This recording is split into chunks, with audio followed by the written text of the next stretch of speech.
Hello and welcome to H ವರ್ಸ್ academy. ನಾನು ನಿಮ್ಮ ಪ್ರೀತಮ್. ಇವತ್ತಿನ ದಿನಪತ್ರಿಕೆಗಳ ವಿಶ್ಲೇಷಣೆಗೆ ಸ್ವಾಗತ. ಇವತ್ತಿನ ಸಂಚಿಕೆಯನ್ನ ಪ್ರಾರಂಭ ಮಾಡೋಣ.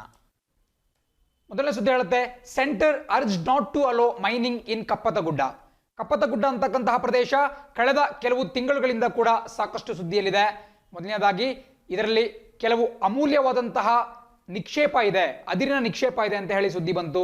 ಸೊ ಹಾಗಾಗಿ ಸಾಕಷ್ಟು ಜಾಗತಿಕ ಮಟ್ಟದ ಈ ಮೈನಿಂಗ್ ಕಂಪನೀಸ್ ಅಥವಾ ಗಣಿಗಾರಿಕೆ ಕಂಪನಿಗಳು ಕಪ್ಪತಗುಡ್ಡದಲ್ಲಿ ಗಣಿಗಾರಿಕೆ ಮಾಡಲು ಅವಕಾಶ ಬೇಕು ಅಂತ ಹೇಳಿ ರಾಜ್ಯ ಸರ್ಕಾರದ ಕದವನ್ನ ತಡ್ತಾ ಇದ್ವು. ಬಟ್ ಇದು ಆ ಸುತ್ತಮುತ್ತಲು ವಾಸವಿರತಕ್ಕಂತಹ ನಿವಾಸಿಗಳಿಗೆ ಮತ್ತು ಪರಿಸರ ಹೋರಾಟಗಾರರಿಗೆ ಕಳವಳವನ್ನು ಉಂಟು ಮಾಡಿತು. ಬಿಕಾಸ್ ಕಪ್ಪತಗುಡ್ಡ ಒಂದು ಪ್ರಮುಖವಾದಂತಹ ಅರಣ್ಯ ಪ್ರದೇಶ, ಸಾಕಷ್ಟು ಮೂಲಿಕೆಗಳನ್ನ ಹೊಂದಿದೆ ಮತ್ತು ಸಾಕಷ್ಟು ವನ್ಯಜೀವಿಗಳಿಗೆ ಒಂದು ತಾಣವಾಗಿದೆ.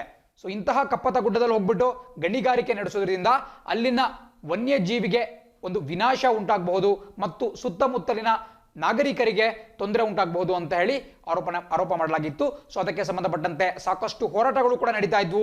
ಈ ಹೋರಾಟಗಳ ನೇತೃತ್ವವನ್ನ ಆ ಒಂದು ಪ್ರದೇಶದ ಸುತ್ತಮುತ್ತಲು ಇರತಕ್ಕಂತಹ ಮಠಾಧೀಶರು, ಸ್ವಾಮೀಜಿಗಳು ವಹಿಸಿದ್ರು. ಫಾರ್ ಎಕ್ಸಾಂಪಲ್ ನಿಮಗೆ ಇಲ್ಲಿ ಕಾಣಿಸ್ತಾ ಇದೆ,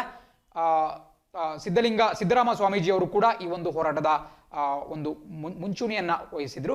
ಸೊ ಹಾಗಾಗಿ ಸಾಕಷ್ಟು ಒಂದು ಜಟಾಪಟಿ ನಡೀತಾನೆ ಇದ್ದು. ಬಟ್ 2019ನೇ ಇಸ್ವಿಯಲ್ಲಿ 2019ರ ಶುರುವಿನ ಸಂದರ್ಭದಲ್ಲಿ ಅಂದಿನ ಮುಖ್ಯಮಂತ್ರಿಯಾಗಿದ್ದಂತಹ ಕುಮಾರಸ್ವಾಮಿ ಅವರು ಈ ಕರ್ನಾಟಕ ವನ್ಯಜೀವಿ ಮಂಡಳಿ ಅಥವಾ ಕರ್ನಾಟಕ ವೈಲ್ಡ್ ಲೈಫ್ ಬೋರ್ಡ್ ಏನಿದೆ ಅದರ ಮುಖ್ಯಸ್ಥರಾಗಿದ್ದಾರೆ.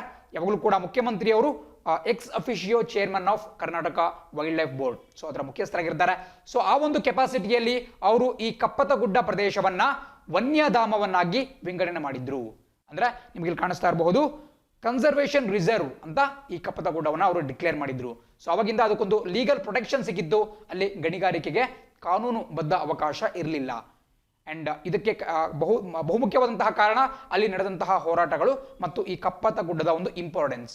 ಸೊ ಇದು ನಿಮಗೆ ಗೊತ್ತಿರಬೇಕಾಗುತ್ತೆ. ಅಂಡ್ ಮೂಲತಃ ಕಪ್ಪತಗುಡ್ಡ ಎಲ್ಲಿ ಕಂಡುಬರುತ್ತೆ ಅಂತ ಕೂಡ ಹಲವಾರು ಬಾರಿ ಪರೀಕ್ಷೆಯಲ್ಲಿ ಕೇಳಲಾಗಿದೆ, ನಿಮಗೂ ಕೂಡ ಗೊತ್ತಿರಬೇಕಾಗುತ್ತೆ. ಇದು ಗದಗ ಜಿಲ್ಲೆಯಲ್ಲಿ ಕಂಡುಬರುತ್ತೆ. ನಮ್ಮ ಉತ್ತರ ಕರ್ನಾಟಕದಲ್ಲಿ ಕಂಡುಬರುವಂತಹ ಗದಗ ಜಿಲ್ಲೆಯ ಒಂದು ಪ್ರಮುಖ ಅರಣ್ಯ ಪ್ರದೇಶ ಈ ಕಪ್ಪತಗುಡ್ಡ. ನಿಮಗೆ ಗೊತ್ತಿರೋ ರೀತಿ ಯಾವುದೇ ಒಂದು ನೀವು ಅಧ್ಯಯನವನ್ನ ನೋಡಿದ್ರೆ ಪ್ರತಿಯೊಂದು ಪ್ರದೇಶದಲ್ಲೂ ಕೂಡ ಕನಿಷ್ಠ ಪಕ್ಷ 33% ಅರಣ್ಯ ಪ್ರದೇಶ ಇರಬೇಕು, 33% ಫಾರೆಸ್ಟ್ ಕವರ್ ಇರಬೇಕು. ಬಟ್ ಈಗ ನಮ್ಮ ಕರ್ನಾಟಕದಲ್ಲೂ ಕೂಡ ಇದಕ್ಕಿಂತ ಬಹಳಷ್ಟು ಕಮ್ಮಿ ಇದೆ ಮತ್ತು ಭಾರತದಲ್ಲೂ ಕೂಡ ಇದಕ್ಕಿಂತ ಬಹಳಷ್ಟು ಕಮ್ಮಿ ಇದೆ. ಬಟ್ ಅದೇ ನೀವು ಗದಗ ಜಿಲ್ಲೆಯನ್ನ ಪರ್ಟಿಕ್ಯುಲರ್ ಆಗಿ ಗಮನಿಸ್ತಾ ಹೋಗೋದಾದ್ರೆ ಇಡೀ ಜಿಲ್ಲೆಯಲ್ಲಿ ಕೇವಲ 7% ಅರಣ್ಯ ಪ್ರದೇಶ ಇದೆ. ಸೊ ಹಾಗಾಗಿ ಇದರಲ್ಲೇ ಇದ್ದಂತಹ ದಟ್ಟಾರಣ್ಯವಾಗಿರ್ತಕ್ಕಂತಹದ್ದು ಈ ಕಪ್ಪತಗುಡ್ಡ. ಅದನ್ನು ಕೂಡ ನೀವು ಗಣಿಗಾರಿಕೆಗೆ ವಹಿಸ್ಕೊಟ್ಬಿಟ್ರೆ ಸಂಪೂರ್ಣ ಅರಣ್ಯ ನಾಶ ಉಂಟಾಗುತ್ತೆ ಮತ್ತು ಅಲ್ಲಿನ ಒಂದು ಎಕಾಲಜಿಕಲ್ ಇಂಬ್ಯಾಲೆನ್ಸ್ ಉಂಟಾಗುತ್ತೆ. ಸೊ ಈ ಅಸಮತೋಲನ ಉಂಟಾಗಬಹುದು ಗದಗ ಜಿಲ್ಲೆಯಲ್ಲಿ ಅಂತ ಹೇಳಲಾಗ್ತಾ ಇದ್ದು. ಇದು ಗದಗ ಜಿಲ್ಲೆಯ ಶಿರಹಟ್ಟಿ, ಮುಂಡರಗಿ ಮತ್ತು ಗದಗ ತಾಲೂಕುಗಳೇನಿದ್ದಾವೆ ಈ 3 ತಾಲೂಕುಗಳಲ್ಲಿ ಇದು ಹಬ್ಕೊಂಡಿದೆ. ಸೊ ಇದು ಬಹಳ ಪ್ರಮುಖವಾಗಿರ್ತಕ್ಕಂಥ ಒಂದು ವಿಚಾರ. ಆಲ್ರೆಡಿ ಕಪ್ಪತಗುಡ್ಡದ ಮೇಲೆ ಈ ಪವನ ವಿದ್ಯುತ್ ಅಥವಾ ಈ ವಿಂಡ್ ಮಿಲ್ಸ್ ಏನಿದ್ದಾವೆ, ಈ ಗಾಳಿಯಿಂದ ವಿದ್ಯುತ್ ಅನ್ನ ತಯಾರಿಸ್ತಕ್ಕಂತಹ ಯಂತ್ರಗಳನ್ನ ಆಲ್ರೆಡಿ ಇನ್ಸ್ಟಾಲ್ ಮಾಡಲಾಗಿದೆ. ಅಂಡ್ ಈಗ ಮೈನಿಂಗ್ ಮಾಡಬೇಕು ಅಂತ ಕೂಡ ಒಂದು ಸುದ್ದಿ ಇತ್ತು. ಬಟ್ ಸರ್ಕಾರ 2019ರಲ್ಲಿ ಇದನ್ನ ವನ್ಯಜೀವಿ ಧಾಮವನ್ನಾಗಿ ಮಾಡಿದ್ಮೇಲೆ ಅಥವಾ ರಕ್ಷಿತಾರಣ್ಯದ ರೀತಿ ಒಂದು ಟ್ಯಾಗ್ ಅನ್ನ ಕೊಟ್ಟ ಮೇಲೆ ಅಲ್ಲಿ ಇಂತಹ ಕೂಗುಗಳು ಕಮ್ಮಿಯಾಗಿದ್ವು. ಬಟ್ ಇವತ್ತು ಸುದ್ದಿಗೆ ಬಂದಿರತಕ್ಕಂತ ಒಂದು ವಿಚಾರ ಏನು ಅಂತ ಹೇಳಿದ್ರೆ ನಿಮ್ಗೆ ಇಲ್ಲಿ ಕಾಣಿಸ್ತಾ ಇದೆ, ನಿನ್ನೆಯಷ್ಟೇ ನಮ್ಮ ಕರ್ನಾಟಕದ ಒಬ್ಬ ಖ್ಯಾತ ಭ್ರಷ್ಟಾಚಾರಿ ವಿರೋಧಿ ಹೋರಾಟಗಾರ ಆಗಿರ್ತಕ್ಕಂತಹ ಎಸ್.ಆರ್. ಹಿರೇಮಠ್ ಅನ್ನೋರು ನಮ್ಮ ಕರ್ನಾಟಕದ ರಾಜಕೀಯ ಮೊಗಸಾಲೆಯಲ್ಲಿ ಸಾಕಷ್ಟು ಖ್ಯಾತನಾಮ ಹೆಸರು. ಇವರು ರಾಜಕಾರಣಿಗಳಿಗೆ ಭಯವನ್ನು ಹುಟ್ಟಿಸತಕ್ಕಂತಹ ವ್ಯಕ್ತಿ. ಬಿಕಾಸ್ ಇವರು ಹಲವಾರು ಭ್ರಷ್ಟಾಚಾರಿ ಪ್ರಕರಣಗಳನ್ನ ಹಿಡಿದುಕೊಂಡ್ಬಿಟ್ಟು ನ್ಯಾಯಾಲಯದ ಮೆಟ್ಟಿಲನ್ನ ಏರಿದ್ರು. ಇದಕ್ಕೆ ಒಂದು ತಾರ್ಕಿಕ ಅಂತ್ಯವನ್ನ ಕೂಡ ದೊರಕಿಸಿಕೊಂಡಿದ್ರು. ಅವರು ಈಗ ಈ ಒಂದು ಪರಿಸರ ಸಂರಕ್ಷಣೆಯ ವಿಚಾರದಲ್ಲೂ ಕೂಡ ಹೋರಾಟವನ್ನು ಮಾಡ್ತಿದ್ದಾರೆ. ಸೊ ಅವರು ನೆನೆ ಸುದ್ದಿಗೋಷ್ಠಿ ಮಾಡಿಬಿಟ್ಟು ಕರ್ನಾಟಕದ ಕೆಲವು ಪ್ರಭಾವಿ ಮುಖಂಡರು, ರಾಜಕೀಯ ಮುಖಂಡರಿರಬಹುದು, ಮಂತ್ರಿಗಳಿರಬಹುದು, ಅವರು ಕೇಂದ್ರದ ಅರಣ್ಯ ಮಂತ್ರಿ ಇದ್ದಾರೆ, ಫಾರೆಸ್ಟ್ ಮಿನಿಸ್ಟರ್ ಇದ್ದಾರೆ, ಪ್ರಕಾಶ್ ಜಾವಡೇಕರ್ ಅವರು, ಅವರಿಗೆ ಒಂದು ಪತ್ರವನ್ನ ಬರೆದಿದ್ದಾರೆ. ಅದೇನಪ್ಪ ಅಂತ ಹೇಳಿದ್ರೆ ಕೇಂದ್ರ ಸರ್ಕಾರ ಈ ಕಪ್ಪತಗುಡ್ಡದಲ್ಲಿ ಗಣಿಗಾರಿಕೆ ನಡೆಸುವುದಕ್ಕೆ ಅನುಮತಿಯನ್ನ ಕೊಡಬೇಕು. ಸೊ ನಮ್ಮ ರಾಜಕಾರಣಿಗಳು ಮತ್ತು ಚುನಾಯಿತ ಪ್ರತಿನಿಧಿಗಳೇ ಇದರಲ್ಲಿ ಶಾಮೀಲಾಗಿದ್ದಾರೆ. ಕಪ್ಪತಗುಡ್ಡಕ್ಕೆ ನೀಡಿರತಕ್ಕಂತಹ ವನ್ಯಜೀವಿ ಧಾಮದ ಒಂದು ಮಾನ್ಯತೆಯನ್ನು ರದ್ದುಗೊಳಿಸ್ಬಿಟ್ಟು ಅಲ್ಲಿ ಗಣಿಗಾರಿಕೆಗೆ ಮುಕ್ತ ಅವಕಾಶವನ್ನ ನೀಡುವಂತಹ ಪ್ರಯತ್ನವನ್ನ ನಮ್ಮ ರಾಜಕಾರಣಿಗಳೇ ಮಾಡ್ತಿದ್ದಾರೆ ಅಂತ ಹೇಳಿ ಎಸ್.ಆರ್. ಹಿರೇಮಠ್ ಅವರು ಆರೋಪ ಮಾಡಿದ್ದಾರೆ. ಇವರು ಸಮಾಜ ಪರಿವರ್ತನಾ ಅಂತಕ್ಕಂತಹ ಒಂದು ಸಂಘಟನೆಯನ್ನು ಕಟ್ಕೊಂಡ್ಬಿಟ್ಟು ಸಾಕಷ್ಟು ಉತ್ತಮವಾದಂತಹ ಕೆಲಸವನ್ನು ಮಾಡ್ತಿದ್ದಾರೆ. ಅಂಡ್ ಇದು ಕೂಡ ಅವರ ಮತ್ತೊಂದು ಕೆಲಸ ಆಗಿದೆ. ಸೊ ಹೀಗಾಗಿ ನಾವು ಈಗ ಪ್ರಸಕ್ತವಾಗಿ ಸುದ್ದಿಲಿರೋ ಕಾರಣದಿಂದ ಪರೀಕ್ಷೆಯಲ್ಲಿ ಕೇಳುವಂತಹ ಸಾಧ್ಯತೆ ಇರುತ್ತೆ. ಸೊ ಅದು ಕಪ್ಪತ್ತಗುಡ್ಡ ಯಾವ ಜಿಲ್ಲೆಯಲ್ಲಿ ಬರುತ್ತೆ ಅಂಡ್ ಅದು ಏನಕ್ಕೆ ಇಂಪಾರ್ಟೆನ್ಸ್ ಎಲ್ಲ ಕೂಡ ವಿಚಾರಗಳನ್ನು ನಾವು ತಿಳ್ಕೊಂಡಿರ್ಬೇಕಾಗುತ್ತೆ. ಪರೀಕ್ಷಾ ದೃಷ್ಟಿಯಿಂದ ಇಂಪಾರ್ಟೆಂಟ್ ಆಗುತ್ತೆ. ಅದೇ ರೀತಿ ಎರಡನೇ ಸುದ್ದಿ ಅಂತ ಗಮನ ಹರಿಸೋಣ. ಸುದ್ದಿ ಹೇಳುತ್ತೆ ASEAN States warn of south China C tensions. ನೋಡಿ, ಇವತ್ತು ಬಂದಿರತಕ್ಕಂತಹ ಒಂದು ಪ್ರಮುಖವಾದಂತಹ ಸುದ್ದಿ ನಮ್ಮ ಏಷ್ಯಾ ಪೆಸಿಫಿಕ್ ವಲಯದಲ್ಲಿ ಇರತಕ್ಕಂತಹ ಒಂದು ರಾಜಕೀಯ ಮತ್ತು ಮಿಲಿಟರಿ ವಿದ್ಯಮಾನಗಳಿಗೆ ಸಂಬಂಧಪಟ್ಟಂತಹ ಬಹುಮುಖ್ಯ ಸುದ್ದಿ. ನಿಮಗೆ ಕಾಣಿಸ್ತಾ ಇರತಕ್ಕಂತಹದ್ದು ಆಸಿಯಾನ್. ಆಸಿಯಾನ್ ಅಂದ್ರೆ ಏನು? ಇದೊಂದು ಪ್ರಾದೇಶಿಕ ಒಕ್ಕೂಟ. ಯಾವ ರೀತಿ ಭಾರತ ಬ್ರಿಕ್ಸ್ ಅನ್ನುವಂತಹ ಒಕ್ಕೂಟದ ಒಂದು ಪಾಲುದಾರಿಕಾ ರಾಷ್ಟ್ರ ಆಗಿದೆ, ಶಾಂಘೈ ಕೋಆಪರೇಷನ್ ಆರ್ಗನೈಸೇಷನ್ ಇದೆ, ಅದೇ ರೀತಿ ಸಾರ್ಕ್ ಕಂಡುಬರುತ್ತೆ. ಇದೇ ರೀತಿ ಕಂಡುಬರ್ತಕ್ಕಂತಹ ಒಂದು ಪ್ರಾದೇಶಿಕ ಒಕ್ಕೂಟವನ್ನ ಆಸಿಯಾನ್ ಅಂತ ಕರಿಬಹುದು. ಇದರ ಫುಲ್ ಫಾರ್ಮ್ ಬಹಳ ಇಂಪಾರ್ಟೆಂಟ್ ಆಗುತ್ತೆ, ದಯವಿಟ್ಟು ನೋಟ್ ಮಾಡ್ಕೊಳ್ಳಿ. Association of south east Asian nations. ಮತ್ತೊಂದ್ಸರಿ ಹೇಳ್ತೀನಿ, association of south east Asian nations. So ಅದರ ಹೆಸರೇ ಹೇಳುವಂತೆ ಇದು ಆಗ್ನೇಯ ಭಾಗದಲ್ಲಿ ಕಂಡುಬರ್ತಕ್ಕಂತಹ ರಾಷ್ಟ್ರಗಳ ಒಂದು ಒಕ್ಕೂಟ ಆಗಿದೆ. ಇದರ ಬಗ್ಗೆ ಇನ್ನೊಂದು ಸ್ವಲ್ಪ ಡೀಟೇಲ್ಸ್ ನಾವು ಮುಂದಿನ ಸ್ಲೈಡ್ನಲ್ಲಿ ತಿಳ್ಕೊಳ್ಳೋಣ. ಬಟ್ ಸದ್ಯಕ್ಕೆ ಆಸಿಯಾನ್ ಅಂದ್ರೆ ಏನು ಅಂತ ನೀವು ತಿಳ್ಕೊಬೇಕಾಗುತ್ತೆ. ನಮ್ಮ ಆಗ್ನೇಯ ಸೌತ್ ಈಸ್ಟ್ ಏಷ್ಯಾ ಏನಿದೆ ಅದರ ಒಂದು ಭಾಗದಲ್ಲಿ ಕಂಡುಬರ್ತಕ್ಕಂತಹ ಪ್ರಮುಖ ದೇಶಗಳು. ಸೊ ನಿನ್ನೆ ಈ ದೇಶಗಳ ಒಂದು ಆಸಿಯಾನ್ನ ಒಂದು ಶೃಂಗಸಭೆ ನಡೀತಾ ಇದ್ದು, ಒಂದು ವರ್ಚುವಲ್ ಸಮಿಟ್. ಅದರಲ್ಲಿ ಒಂದು ಮಾತನ್ನ ಎಲ್ಲರೂ ಕೂಡ ಪುನರುಚ್ಚಾರ ಮಾಡಿದ್ದಾರೆ. ಅದೇನಪ್ಪ ಅಂತ ಹೇಳಿದ್ರೆ, ಈ ಸೌತ್ ಚೈನಾ ಸಿ ಅಥವಾ ನಾವೇನು ದಕ್ಷಿಣ ಚೀನಾ ಸಮುದ್ರ ಅಂತ ಕರಿತೀವಿ, ಈ ಸಮುದ್ರದಲ್ಲಿ ಸಾಕಷ್ಟು ಟೆನ್ಷನ್ಸ್ ಉಂಟಾಗ್ತಾ ಇದೆ, ಅಂದ್ರೆ ಸಾಕಷ್ಟು ಸಂಘರ್ಷಣೆಗಳು ಉಂಟಾಗ್ತಾ ಇದ್ದಾವೆ. ಸೊ ಇದನ್ನ ಲಿಮಿಟ್ ಮಾಡಬೇಕು ಅನ್ನೋ ಒಂದು ಮಾತನ್ನ ಈ ಆಸಿಯಾನ್ ದೇಶಗಳು ನಿನ್ನೆ ಹೇಳಿದ್ದಾವೆ. ಅದರಲ್ಲೂ ವಿಶೇಷವಾಗಿ ನಿಮಗೆ ಕಾಣಿಸ್ತಿರೋ ರೀತಿ ವಿಯೆಟ್ನಾಂ ಮತ್ತು ಫಿಲಿಪೈನ್ಸ್ ದೇಶಗಳು ಈ ಒಂದು ಮಾತನ್ನ ಹೇಳಿದ್ದಾವೆ. ಬಿಕಾಸ್ ಒಂದು ಮಾತನ್ನ ನೆನ್ಪಿಟ್ಕೊಳ್ಳಿ, ಈ ದಕ್ಷಿಣ ಚೀನಾ ಸಮುದ್ರ ಏನಿದೆ ಪ್ರಪಂಚದಲ್ಲೇ ಅತಿ ಹೆಚ್ಚು ಸಂಘರ್ಷಕ್ಕೀಡಾಗಿರ್ತಕ್ಕಂತಹ ಒಂದು ಪ್ರದೇಶ, ಒಂದು ಸಮುದ್ರ ಪ್ರದೇಶ. ಬಿಕಾಸ್ ಅಲ್ಲಿ ಚೀನಾ ಒಂಥರ ಬಿಗ್ ಬ್ರದರ್ ತರ ಕಾರ್ಯವನ್ನು ನಿರ್ವಹಣೆ ಮಾಡ್ತಾ ಇದೆ. ಬಿಗ್ ಬ್ರದರ್ ಅಥವಾ ದೊಡ್ಡಣ್ಣನ ಧೋರಣೆಯನ್ನ ತೋರಿಸ್ತಾ ಇದೆ. ಸೊ ಸುತ್ತಮುತ್ತಲು ಇರತಕ್ಕಂತಹ ಚಿಕ್ಕ ಪುಟ್ಟ ದೇಶಗಳಾದಂತಹ ತೈವಾನ್ ಇರಬಹುದು, ವಿಯೆಟ್ನಾಂ ಇರಬಹುದು, ಫಿಲಿಪೈನ್ಸ್ ಇರಬಹುದು, ಅದೇ ರೀತಿ ಇನ್ನು ದೊಡ್ಡ ದೊಡ್ಡ ದೇಶಗಳಾಗಿರ್ತಕ್ಕಂತಹ ಅಂದ್ರೆ ಪ್ರಭಾವಿ ದೇಶಗಳಾಗಿರುವಂತಹ ಜಪಾನ್, ಇಂಡೋನೇಷಿಯಾ, ಮಲೇಷಿಯಾ, ಹೀಗೆ ಪ್ರತಿಯೊಂದು ದೇಶಗಳ ಮೇಲೂ ಕೂಡ ಚೀನಾ ದೇಶ ದಬ್ಬಾಳಿಕೆಯನ್ನ ಹೇರಲಿಕ್ಕೆ ಪ್ರಯತ್ನ ಪಡ್ತಾ ಇದೆ. ಮತ್ತು ಅಲ್ಲಿ ತನ್ನ ಒಂದು ಯುದ್ಧ ನೌಕೆಗಳ ಸಾಮರ್ಥ್ಯವನ್ನು ಕೂಡ ಗಣನೀಯ ಪ್ರಮಾಣದಲ್ಲಿ ಏರಿಕೆ ಮಾಡಿಕೊಂಡಿದೆ. ಸೊ ಹಾಗಾಗಿ ಅಂತಾರಾಷ್ಟ್ರೀಯ ಮಟ್ಟದಲ್ಲಿ ಒಂದು ಕನ್ಸರ್ನ್ ನಡೀತಾ ಇದೆ, ಒಂದು ಕಳವಳ ನಡೀತಾ ಇದೆ ಈ ಒಂದು ಪ್ರದೇಶದ ಒಂದು ಸುರಕ್ಷತೆಯ ದೃಷ್ಟಿಯಿಂದ. ಸೊ ಹಾಗಾಗಿ ಇತ್ತೀಚೆಗಷ್ಟೇ ಅಮೆರಿಕ ಕೂಡ ಆ ಕಡೆ ಕೇಳಿದಿದೆ. ಅದ್ರ ಬಗ್ಗೆ ನಾವು ಮುಂದಿನ ಒಂದು ಸ್ಟ್ಯಾಂಡ್ ನೋಡ್ತಾ ಹೋಗೋಣ. ಬಟ್ ಇವತ್ತು ಅವ್ರು ಮಾತಾಡ್ತಿರ್ತಕ್ಕಂತಹ ವಿಚಾರ, ಈ ದಕ್ಷಿಣ ಚೀನಾ ಸಮುದ್ರದಲ್ಲಿ ಏಕಪಕ್ಷೀಯವಾಗಿ ಒಂದು ದೇಶದ ಒಂದು ಪ್ರದೇಶವನ್ನ ವಶಪಡಿಸ್ಕೊಳ್ತಕ್ಕಂತಹ ವಿಚಾರಗಳು, ನೀತಿಗಳು ನಡೀಬಾರದು. ಇದರಿಂದ ಆ ಒಂದು ಸಾಮರಸ್ಯಕ್ಕೆ ಧಕ್ಕೆ ಉಂಟಾಗುತ್ತೆ, ಒಂದು ರೀಜನಲ್ ಇನ್ಸ್ಟೆಬಿಲಿಟಿ ಉಂಟಾಗುತ್ತೆ ಅಂತ ಹೇಳಿ ಆಸಿಯಾನ್ ದೇಶಗಳು, ಅದರಲ್ಲೂ ವಿಶೇಷವಾಗಿ ವಿಯೆಟ್ನಾಂ ಮತ್ತು ಫಿಲಿಪೈನ್ಸ್ ದೇಶಗಳು ಹೇಳಿದ್ದಾವೆ. ಸೊ ಇದು ಬಹಳ ಪ್ರಮುಖವಾಗಿರ್ತಕ್ಕಂಥ ಒಂದು ವಿಚಾರ. ಇದು ಏಷ್ಯಾದಲ್ಲಿ ಬರ್ತಕ್ಕಂತಹ ಈ ಒಂದು ಸಂಘಟನೆಗಳಲ್ಲಿ ಬಹಳ ಪ್ರಮುಖವಾದಂತಹ ಪಾತ್ರವನ್ನು ನಿಭಾಯಿಸುತ್ತೆ. ಬಿಕಾಸ್ ಅಲ್ಲಿ ಸಾಕಷ್ಟು ವೈಬ್ರೆಂಟ್ ಎಕನಾಮಿಕ್ ಆಕ್ಟಿವಿಟೀಸ್ ನಡೆಯುತ್ತೆ, ಸಾಕಷ್ಟು ಮಟ್ಟಿನ ಒಂದು ಆರ್ಥಿಕ ಚಟುವಟಿಕೆಗಳು ನಡೆಯುತ್ತೆ. ಸೊ ಹಾಗಾಗಿ ಆಸಿಯಾನ್ ಅಂತಕ್ಕಂತಹ ಒಂದು ಸಂಘಟನೆ ಬಹಳ ಪ್ರಮುಖವಾಗಿರುತ್ತೆ. ಅಂಡ್ ಭಾರತ ಇದರ ಭಾಗವಾಗಿಲ್ಲ, ಬಿಕಾಸ್ ನಾವು ಸೌತ್ ಏಷ್ಯಾದಲ್ಲಿ ಬರ್ತೀವಿ, ದಕ್ಷಿಣ ಏಷ್ಯಾದಲ್ಲಿ, ಬಟ್ ಸೌತ್ ಈಸ್ಟ್ ಏಷ್ಯಾ, ಆಗ್ನೇಯ ಏಷ್ಯಾ ಭಾಗದಲ್ಲಿ ನಾವು ಬರಲ್ಲ. ಸೊ ಅದು ಕೂಡ ನಿಮಗೆ ಗೊತ್ತಿರಬೇಕಾಗುತ್ತೆ. ಸೊ ಇದನ್ನ ನೀವು ಕಲ್ತ್ಕೊಂತ ಮುಂದಿನ ಒಂದು ಸ್ಲೈಡ್ ಅಂತ ಗಮನ ಹರಿಸ್ತಾ ಹೋಗೋಣ. ಸೊ ಅಲ್ಲಿ ನಿಮಗೆ ಇದರ ಒಂದು ಕಂಪ್ಲೀಟ್ ವ್ಯೂ ಸಿಗ್ತಾ ಹೋಗುತ್ತೆ. ಸೊ ಇಲ್ಲಿ ನಿಮಗೆ ಮ್ಯಾಪ್ ಕಾಣಿಸ್ತಾ ಇದೆ, ಆಸಿಯಾನ್ ಅಥವಾ association of south East Asian Nations ನ ಒಂದು ಮ್ಯಾಪ್ ಕಾಣಿಸ್ತಾ ಇದೆ, ಬಹಳ ಪ್ರಮುಖವಾಗಿರುತ್ತೆ. ಸೊ ನೋಡಿ, ನಿಮಗೆ ಕಾಣಿಸ್ತಾ ಇದೆ ಯಾವ ರೀತಿ ಇವು ಒಂದೇ ಒಂದು ಸೇಮ್ ಪ್ರದೇಶದಲ್ಲಿ ಕಂಡು ಬರ್ತಾ ಇದ್ದಾವೆ. ಸೊ ಹಾಗಾಗಿ ಇವುಗಳ ನಡುವಿನ ಒಂದು ಒಕ್ಕೂಟ ಸಾಕಷ್ಟು ಇಂಪಾರ್ಟೆನ್ಸ್ ಅನ್ನ, ಮಹತ್ವವನ್ನು ಹೊಂದಿರುತ್ತೆ. ಸೊ ಇದರ ಸದಸ್ಯ ರಾಷ್ಟ್ರಗಳು ಬಹಳ ಪ್ರಮುಖವಾಗ್ತವೆ. ದೊಡ್ಡ ದೊಡ್ಡ ದೇಶಗಳ ಮೇಲೆ ಕಾಣಿಸ್ತಾ ಇದೆ, ವಿಯೆಟ್ನಾಂ ಇರಬಹುದು, ಕಾಂಬೋಡಿಯಾ, ಥೈಲ್ಯಾಂಡ್, ಮಯನ್ಮಾರ್ ಇರಬಹುದು. ಇದೇ ರೀತಿ ಕೆಳಭಾಗದಲ್ಲಿ ಇಂಡೋನೇಷಿಯಾ ಆರ್ಕಿಯೋಪೆಲಾಗೋ ಅಂದ್ರೆ ಇಂಡೋನೇಷಿಯಾ ದ್ವೀಪ ಸಮೂಹ, ಆರ್ಕಿಪೆಲಾಗೋ ಅಂತ ಕರೀತಾರೆ. ನೆನ್ನೆ ಕೂಡ ಹೇಳಿದ್ದೇನೆ, ಪ್ರಪಂಚದ ಅತಿ ದೊಡ್ಡ ಆರ್ಕಿಪೆಲಾಗೋ ಯಾವುದು ಅಂತ ಹೇಳಿದ್ರೆ ಇಂಡೋನೇಷಿಯಾ. ಸುಮಾರು 17,000 ದ್ವೀಪಗಳನ್ನ ಅದು ಒಳಗೊಂಡಿದೆ. ಸೊ ನಿಮಗೆ ಇಲ್ಲಿ ಜಕಾರ್ತಾ ಕಂಡು ಬರ್ತಾ ಇದೆ, ಸಾರಿ ಈ ಭಾಗದಲ್ಲಿ ನಿಮಗೆ ಜಕಾರ್ತಾ ಕಂಡು ಬಂದ್ರೆ ಇದು ಜಾವಾ ದ್ವೀಪ ಆಗಿರುತ್ತೆ, ಇದು ಸುಮಾತ್ರ. ಅಂಡ್ ಇಲ್ಲಿ ನಿಮಗೆ ಬೋರ್ನಿಯಾ ಐಲ್ಯಾಂಡ್ಸ್ ಕೂಡ ಕಂಡು ಬರ್ತಾ ಇದೆ, ಇಲ್ಲಿ ಪಪುವಾ ಕಂಡು ಬರ್ತಾ ಇದೆ. ಸೊ ಈಗ ಸಾಕಷ್ಟು ದೇಶಗಳು ಇಲ್ಲಿ ಕಾಣಿಸ್ತಾ ಇದ್ದಾವೆ ನಿಮಗೆ. ಒಟ್ಟು 10 ದೇಶಗಳ ಒಂದು ಒಕ್ಕೂಟ ಈ ಆಸಿಯಾನ್. ಇದೇ ರೀತಿ ಬ್ರೂನಿ, ಅದೇ ರೀತಿ ಕೆಳಗಡೆ ಲಾವೋಸ್ ಕಾಣಿಸ್ತಾ ಇದೆ, ಮಲೇಷಿಯಾ ಕಾಣಿಸ್ತಾ ಇದೆ, ಅಂಡ್ ಸಿಂಗಪೂರ್, ಥೈಲ್ಯಾಂಡ್, ವಿಯೆಟ್ನಾಂ, ಹೀಗೆ ಹಲವಾರು ಕಂಟ್ರಿಗಳು ನಿಮಗೆ ಕಾಣಿಸ್ಕೊಳ್ತಾ ಇದ್ದಾವೆ. ಸೊ ನಿಮಗೆ ಇಲ್ಲಿ ಕೂಡ ಕಾಣಿಸ್ಕೊಳ್ತಾ ಇರಬಹುದು. ಸೊ ಈ ಭಾಗದಲ್ಲಿ ನಿಮಗೆ ಚೀನಾ ದೇಶ ಕಾಣಿಸ್ಕೊಳ್ತಾ ಇದೆ. ಸೊ ಇದು ನಾನೇನು ಆಗಲೇ ಮಾತಾಡ್ತಾ ಇದ್ದೆ, ಅತ್ಯಂತ ವಿವಾದಿತ ಪ್ರದೇಶವಾಗಿರ್ತಕ್ಕಂತಹ ದಕ್ಷಿಣ ಚೀನಾ ಪ್ರದೇಶ, ಸೌತ್ ಚೈನಾ ಸಿ, ಅದು ನಿಮಗೆ ಇಲ್ಲಿ ಕಾಣಿಸ್ಕೊಳ್ತಾ ಇದೆ. ಈ ಸಂಪೂರ್ಣ ಭಾಗವನ್ನ ದಕ್ಷಿಣ ಚೈನಾ ಸಿ ಅಂತ ಕರಿತೀವಿ. ಸೊ ಅಲ್ಲಿ ಚೀನಾ ದೇಶ ತನ್ನ ಒಂದು ಅಸ್ತಿತ್ವವನ್ನ ತೋರಿಸ್ಕೊಳ್ಳೋಕೆ ಸಾಕಷ್ಟು ಪ್ರಯತ್ನವನ್ನ ಪಡ್ತಾ ಇದೆ.